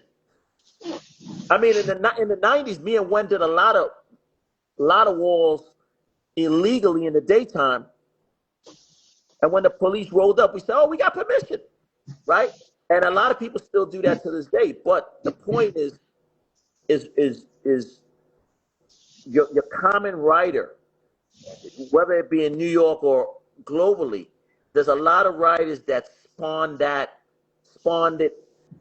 creativity from the bombing to the walls to the productions to now people getting paid. And I feel like writers don't get enough credit for that. I always tell people, I say, hey man, if people didn't bomb, this might have not happened. That's a fact. You know what I'm saying? It's all a part of the puzzle. That's why everyone has to get the credit. Now, if people feel another way, tell me. I'm open to hear it, because I've been around, and that's what I've seen. You know, the 40, yeah, I don't know, it's 40 plus years now. So who's the best? Who's the best street bombers? Who's your favorite? Give me five or as many as you could, bro. Like people that kill streets. Who's a street killer that you like? Okay. I'm gonna go back first. I'm gonna say back in the days, like, bro, I've seen tags by, I don't know if people know these guys, KM and KI. KM Okay. and KI. This is train bombers. No, they bombed trains, but they were bombing more streets back in the '80s, right? Okay. Those guys hit a lot of streets.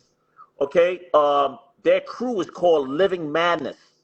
Okay, I think one of them did a bid for a long time. They're still around. Um, also, I would say Cope is one of the all-time bombers. Yo, I know people always trying to say this and that. Um, on the top of the list, you got to give it to JA. Got to give it to JA.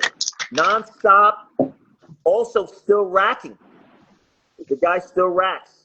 It's crazy, and he's still getting up. Okay.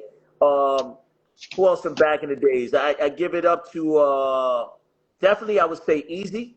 Easy's one of the top bombers of all time as well. Damn. let's just say, you know, I already said OE. I got to give it up to OE. That's a great list so far. Also, hitting streets a lot back in the days as well, and their tags stand the test of time. I would say Saint and Smith. I mean, even some of the most rarest spots in the tunnels, those guys have it hands down, right? Uh, let's say, damn. I mean, there's a lot of people. There's a lot of people. I mean, in the '90s, I definitely got to give it to the homie Scuff. Love what he was doing out there in the '90s. I know I said his name before. In the 2000s and beyond, I definitely got to give it to Post. I got to give it to him. Yes, Some people might have just started recognizing that guy now, but I think in the early 2000s, I remember some of his bombs, and he would write certain quotes. Even back then, you know, I got a couple photos. In the 80s, you know, like I said, my man, Little Man, he used to bomb along the subway lines, wherever the subway lines used to come out, for those that remember him. I would go back, even street bombing back in the days, I would see guys like Fuzz. But even going further back for the pioneer guys, I would give it up to LSD3, for guys that are talking like, you know, the pioneer era. You know, so yeah, you know, there's so many people that have contributed. You know what I mean? But the reason why I said Fuzz was because Fuzz's tags in the late '70s that I remember seeing in the '80s was so advanced. His hand style was so advanced already, and that's what I liked about him. Let's see, even for the pioneer days, because once I read that book, Stations of the Elevated, I started looking at all era of tags, and I remember seeing in '91, I remember getting a super cool 223 tag. Now, people are like, who the fuck is that? Like earlier, I talked about this guy. This guy's credited to creating the first piece, a big fat cap tag with a Jaform, and then he outlined it. Now, hold on, I might even have it here. Yeah. Yo, when I saw this tag, and it was on a sign, I had to take it. I was with my man Wen. He was living on Gun Hill Road across the street from Evander High School, and they used to let him park his car back there. And I saw it. I came back later and took the tag. Look.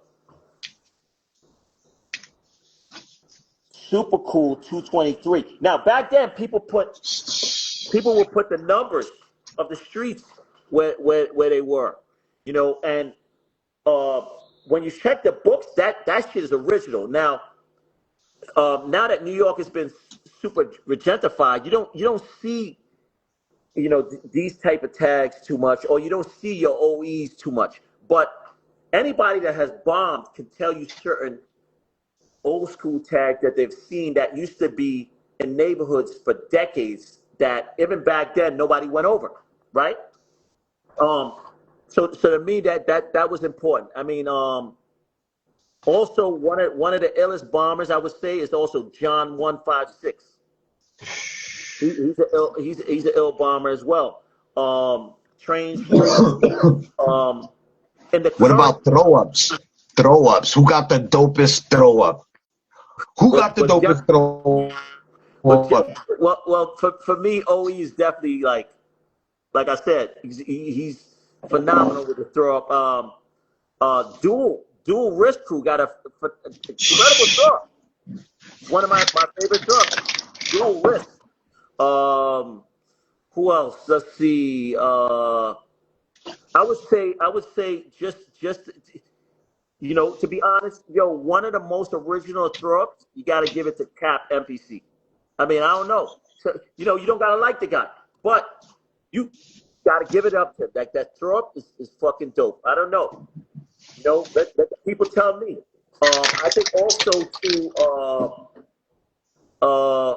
I would say, let's see, who else is crazy out there? You say throw ups, right? Throw Um, ups, kid. okay, yo, you know who has? Let's bring it up to speed for guys that are out there now. To me, who has a really dope throw up, in my opinion, is that guy Ansel. I'm just Mad saying, like, original. yo, maybe it don't make sense to some people. That throw up is fire. It's Mad fire. original. Crazy. You know, and the dude gets up. Stupid. You Up know, he crazy. gets up. Also, I, I like. I also like Miss 17's syrup. I give her a lot of credit. I think her syrup is dope. Um, Also, Giz. I think Giz XTC. He's got a super dope syrup. I think his syrup is great style. There's a great balance to it. My boy Spot. That's an original syrup. Original. You know what I'm saying? That's just some of the guys. That's just some of the my favorites. I think there. To keep it in the current state of affair where things are within New York. Because to me, New York and when it comes to throw ups and certain hand styles, uh, New York and Brooklyn created it. Like in the sense of you know, there's a lot of you see a lot of throw ups around the world now. A lot of dope people doing throw ups, but I know for a fact where it's coming from. The DNA is coming from New York, and if you look deeper with throw ups, anything other than a bubble letter, the Bronx, will take the bubble letter, but anything more original than the bubble letter, I give it to Brooklyn. It's my personal opinion behind it. You know what I'm saying? Yes, sir. Made me Um, feel good right there, yeah, so sir. We that's claim that. so that's about it, man. That's my take on the whole thing, brother. So, what about art now? What do you have? Do you have anything going on? Like any type of merch or anything? What are you doing? Yeah, so right now I'm at my studio in the Boondocks. Nowhere Studios. And I'm currently working on paintings, where I try to, meaning like I create paintings, but some of the paintings people don't see because I'm still trying to find myself as an artist. The balance between the foundation of graffiti and where the art world is going, right? Um, Creatively, I've done graffiti, and I've done painting cartoons and all sorts of things that people want me to paint as commission, and whether it's T-shirts or graphic design, um, even worked on movie sets and things of that nature, right? So, so all that experience I've taken, and now I'm in a studio space. I'm creating paintings, and I'm trying to develop an original look, which just takes time. So I play with different things. I'm trying to merge uh, the foundation of graffiti with geometric shapes. Like if people see my huge buildings that I've done murals, they'll see you can still see graffiti in there, but it's abstract. So the idea is to keep a sense of the foundation and never lose yourself where we're coming from, which is the streets, but take it to a place that that it's abstract, it's clean, there's balance to it. There's still excitement with that color, like there is in graph, but but open it up to a larger audience, basically the world, so people can really, and the goal is the bigger picture with the whole thing is to really tell our story, to tell where we're coming from, because graffiti has influenced every form of media. Meaning, like, okay, if you look at fashion, in the fashion world, we've influenced them. In the advertising world, we've influenced that media, right? In television, we're everywhere as graffiti, meaning everything that we all contributed on the streets. People that are not from our world get inspired by seeing what we've done. Always, even to date back in the days, they've seen it and they've taken from it and they've put it into a more contemporary world. Now it's up to us as writers, I feel, to tell that story by us being the ones in the fashion world, in the media world, in doing film and TV, every form on the runway. It's got to be guys like us. And you say guys like us, what do you mean by us? Guys that actually bombed in the streets, not guys that lived in the hood that got inspired by writers. The actual writer himself needs to be in those spaces to actually give an original original point of view of the energy and the excitement and the strokes and the energy and everything that we have experienced and we have developed in the street. Now bring it into the studio spaces or bring it into the galleries and the museum. It needs to be us. It doesn't need to be. And hey, listen, if that doesn't mean I don't love art. I go to museums and there's people have nothing to do with writing, and I love their art. I'm just saying that there needs to be a space for writers like that are in the streets, guys that we have named, people that have bombed. I don't care if you did a tag or a throw up or whatever, but these artists need to be represented within the museums because this culture we have made it worldwide. There's nowhere you can go in the world. I don't care one island, what country, what continent have been influenced. There's graffiti in these places, right?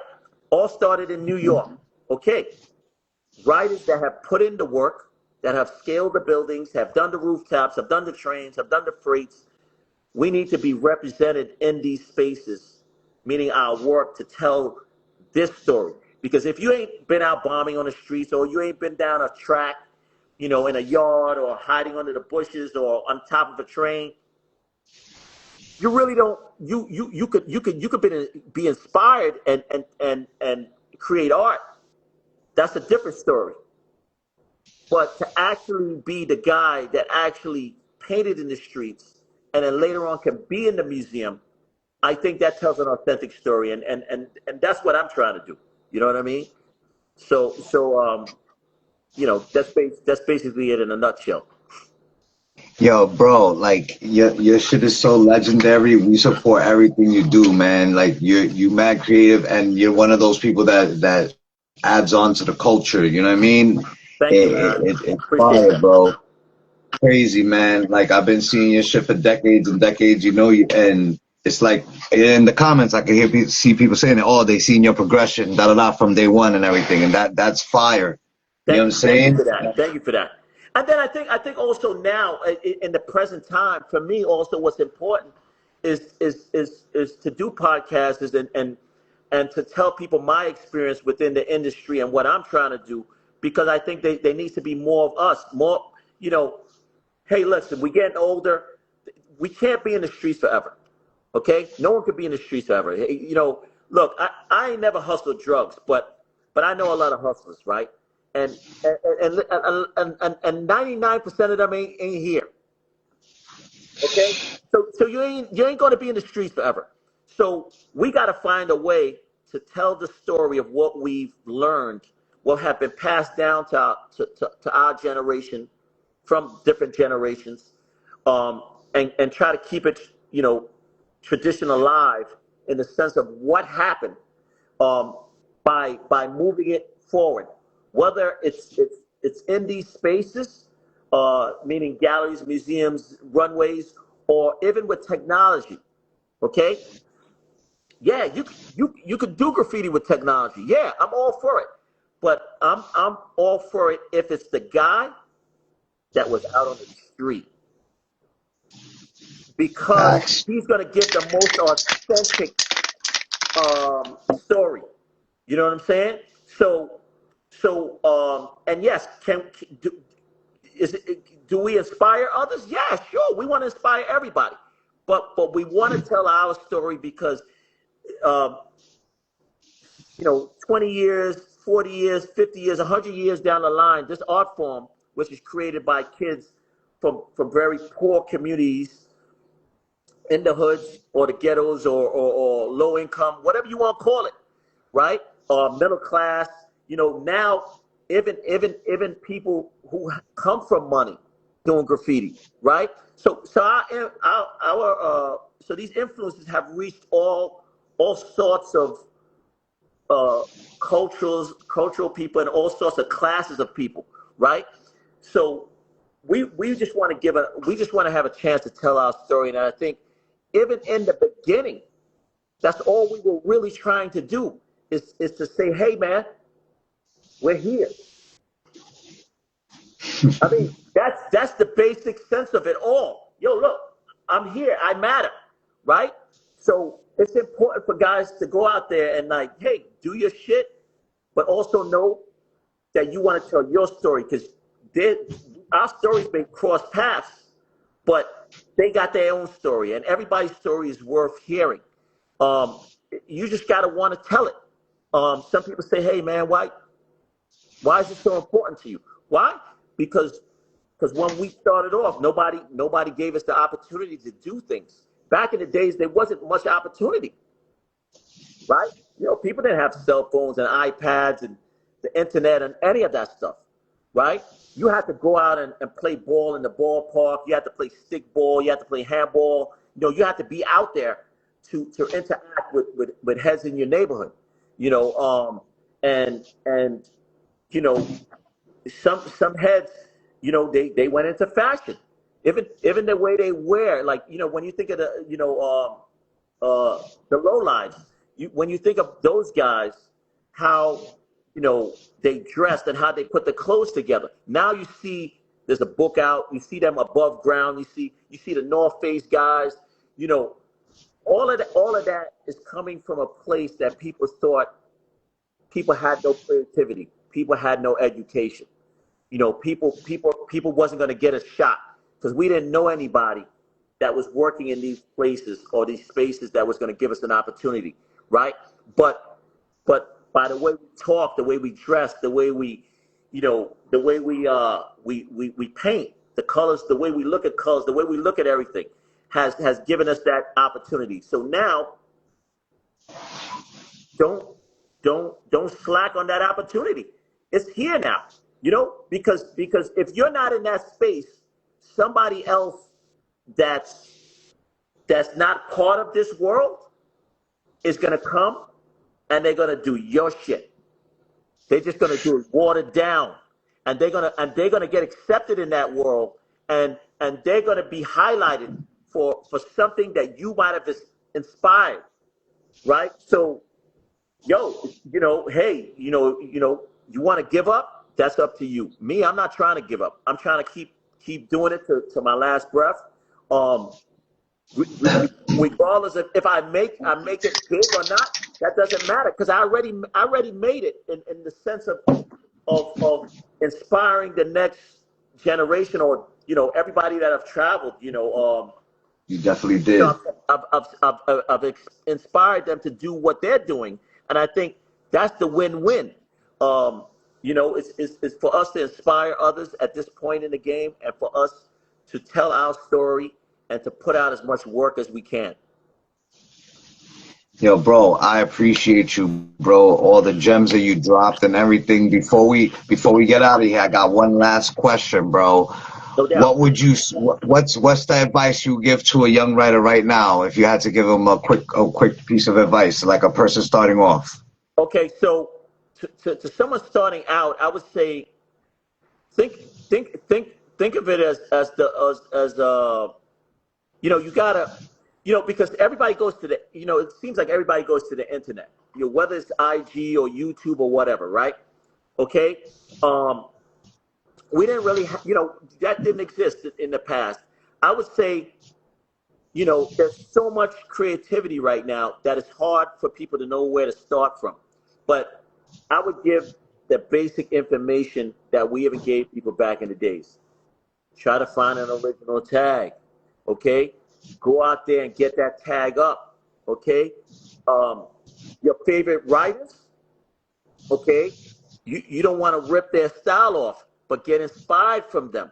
Okay, learn a hairstyle, learn a throw up, Learn the basics first and get up with the basics, okay? And don't focus on money. Everybody wants to sell, sell, sell, sell. Shit, I know we gotta eat. You know, I'm not saying don't sell. If a motherfucker want to buy, but that don't make that be the focus of the agenda. If you love what you're doing, the money will find you. But you got to put in the work. You know, is it 5 years? Is it 10 years? Is it 20 years? Yeah, it probably is. It's not going to happen overnight. You know, so many of us we're so focused on making money. And that's because of society. Society tells us, oh, you got to make this type of money. You got to drive this type of car. You got to do this. You know, oh, you got to do this. You know, hey, if you love something, put your money, invest back into yourself. Yo, if you love cars, spend your money on cars. Be a fucking car racer. You know what I'm saying? Me, yo, I started airbrushing T-shirts, so making custom T-shirts when I was, 16, 17, and the whole thing was, yeah, I got fresh. I bought gear, but yo, I didn't take my money and blow it on that shit. I took at least half the money and put it back into getting a newer airbrush, a bigger air compressor, more T-shirts. You know what I'm saying? You know, when I started printing T-shirts, I went and I spent money on stickers, and I walked all around downtown. I put up stickers, right? Because you gotta put the money back into who you are. Invest back into yourself. You know, no one's gonna invest in you if you don't believe in yourself. You know, you invest in yourself, you're gonna win. But if you're trying to follow what everybody's doing, you're not gonna win. You know, like there's a lot of writers now. Like if you look at a lot of guys that are doing the rappel, it's dope. You know, like my man Words doing the rappel. Yo, salute that brother. Why? Because the simple fact that he's willing to take the risk, right, to get up. Because with no risk, there's no reward. You know what I'm saying? And you got to put in the work. You know, so it's the streets, it's the tunnels, it's the rooftops, it's the rappels, it's the freights. You know, if you put in the work day after day, then I think the first acknowledgement is to be acknowledged by your peers. You know, everybody outside the culture, they don't matter. You know, that comes later. You know what I'm saying?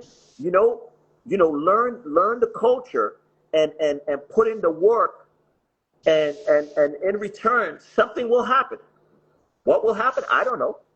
But I can tell you, you know, when I was doing I think in the early days, me and One, we did a bunch of music videos. We did Boyz II Men, we did Wu-Tang Clan, we did I did J. Rue the Damager, right? Because we met Ralph. Yeah, thank you. We met Ralph McDaniels because we were doing graffiti, and then we were doing the T-shirts, and then Ralph was like, "Yo, can you do that on? Can you do that on the you could do that on the music video? You could do that. Yo, we're shooting a video tomorrow. Yo, I want this." And we ended up doing stuff for a bunch of different videos with him, and then Hype Williams and Diane Martell, like rest in peace. Actually, she just passed. For those that know Diane Martell, she did the Method Man video with Mary J, where Method Man's eye looked fucked up and he's on the roof.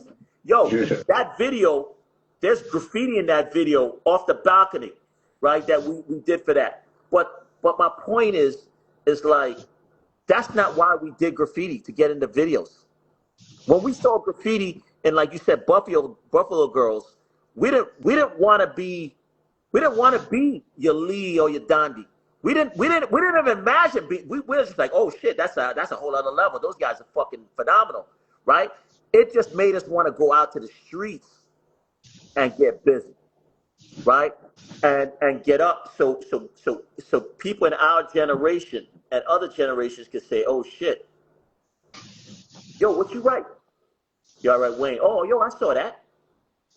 Oh shit, yeah, I saw that. I seen that. You got up, right? That was enough acknowledgement by your own peers that people saw you up. And if you did something dope, whether it's your hairstyle was nasty, or you throw up, or you did a piece or a character, then that was enough. That was the payment, right? And with that payment, even though people didn't know how you looked, the word of mouth got around. Now when you go downtown, you go to the clubs, cats is like, yo, come on in. They would, people were showing you mad love in different spaces. You went to certain sneaker stores, dudes was like, yo, that's that dude. Yo, come over here, man. Let me hook you up, right? That was enough, right? We didn't want to, like, all the stuff that's happening now. We didn't know that was going to happen, right? That's, it wasn't planned. Now I see people working so hard to be, this artist, not that you can't be that artist, but if you're a writer, the thing is to be acknowledged in the streets. And I don't mean that you got to be acknowledged by everybody. Like, just knowing that you could do it, like Scheme says, like, yo, just knowing that I got up. Like, if you're about it, you're about it. So I think for me, I would just say, hey, man, pick a name, go bomb, learn a little bit of history, but do it because you love it. And in return, something's gonna happen, because it kept a lot of us out of trouble, and it took us in different places. Yeah, Bro, I want to thank you again so much, bro. Yo, it's just it's incredible to me, yo, because I always looked up to your shit, you know what I'm saying, and just to have this conversation and hear your stories and everything, that shit is just a mad treat for me, you know what I'm saying? I appreciate that. And yo, listen, keep doing what you're doing with Graph Champs. Get on a bunch of different, keep doing that, man. I think, we need more. We need more of us here in these spaces. You know what I mean? And because it's important, man. It's very important that we're doing this for us and for the culture. You know what I'm saying? When I mean us, I mean graffiti. For people don't think, it's really about that, man. For us to share this information with writers and using this modern technology to share these experiences, so people can get motivated, get inspired, go out there and fucking kill it. We'll be watching. All I can say is I'll be watching. You know what I'm saying? And some of you guys, y'all killing it already. You don't even need to hear from me, because I see you. So focus on that. Just go out there and do what you love, man, and good things will happen. Yo, salute you, my brother, man. Thank you again. Thank you. That's motherfucking Wayne, C.O.D, man. Graph Champs. You gotta X yourself out, my bad, Wayne. Yo, I appreciate everybody. Thanks for checking in. Peace. Thank you, Graph Champs. Thank you, bro. Yo, motherfucking Wayne, C.O.D, man. Thank you for everybody that tuned in. I see mad legends in the building. Salute Tyke, I see you. Salute Roach, I see you. Salute Mister, thank you for tuning in. Salute Pup, thank you. Salute A1s, bro. I love all of y'all, man, for real. Always supporting, you know what I mean? Salute, man. Yo, that was a crazy interview, bro. Wayne just dropped crazy jewels. That's a fact. Salute Bizer, I see you. Culture, I see you. Word. I want to get A1s and catch. I gotta get A1s and catch and shit on Graph Champs. I want to hear A1's story. Yo, salute Tabe, salute Trap. I see you, big dog. Another one of my idols right there, Tabe and Trap. Motherfucking salute RD 357. I see you, bro. You know what I'm saying? Salute everybody, man. Yo, I see you, EH. You heard? Yo, I want to salute my brother Joe 21. I want to salute my brother Rav MBK. You heard? Yo, salute Jazz. I see you. You know what I'm saying? Vintage, I see you. Thank you, everybody that tuned in, bro. That was a crazy, crazy episode, bro. You know what I'm saying? Yo, this is the 6th season of Graph Champ. You know what I'm saying? This is the second episode. I got mad dope shit lined up. You know what I'm saying? This season for Graph Champs. You know what I'm saying? The vertical, squirtical, all over your Gizer's Bizak. You know what I'm saying? That's all. I'm your host. That was motherfucking Graph Champs, Wayne C.O.D. Thank you, everybody. Yo, who y'all want to see next on Graph Champs, real quick, man? Tell me who y'all want to see. Who y'all want to see? Who y'all want to see next? Yo, thank you, bro. Thank you. That was a crazy interview. That nigga motherfucking Wayne that nigga's a truth. You know what I'm saying? That nigga went from the trains to the streets. He had different fucking tags, styles. Yo, legend, bro. Decades in the game. And shit, who's this, man? Who's that? Who you want to see, Roach? Who you want to see? You know what I'm saying? I got a few niggas. You know what I'm saying? I'm trying to get my fuck crew niggas in here. You know what I'm saying? Big Bizer and Chael SMG. You know what I'm saying? And Fatal and motherfucking Gel. You know what I'm saying? I would like to get my fuck crew. You know what I'm saying? Yeah. MQ, Trake, and DF would be wonderful. Salute MQ and Trake, my nigga. Them niggas kill shit. And Draft, DF, yo. But MQ and Trake, bro, they ran through, yo, man, tags and yo, they did every train line, my nigga. MQ came out with a book like in, I don't know, in the early 2000s and shit, and he had like stickers that he did like by every train line, bro. It was crazy and shit. I came out and it's V for PGQ Tabe. I already interviewed Tabe. If you press the link in the bio, I interviewed Tabe in the first season and shit. Sick interview. But I would love to have Tabe come back because this is the 6th season. So that was like, 5 years ago that I interviewed Tabe. As a matter of fact, let's see. Tabe. Where was you at? Right here. Tabe. May 1st, 2021. Tabe. Wow, that's crazy. 2021, niggas. 2026. My nigga Tabe, salute, bro. First season. You know what I'm saying? That's crazy. But anyway, I'm gonna get out of here, yo. This was Graph Champs. I'm your host, SR, the Vertical Medical Squirtical. I'm gonna see y'all next time. Thank you for tuning in, everybody. Salute, man.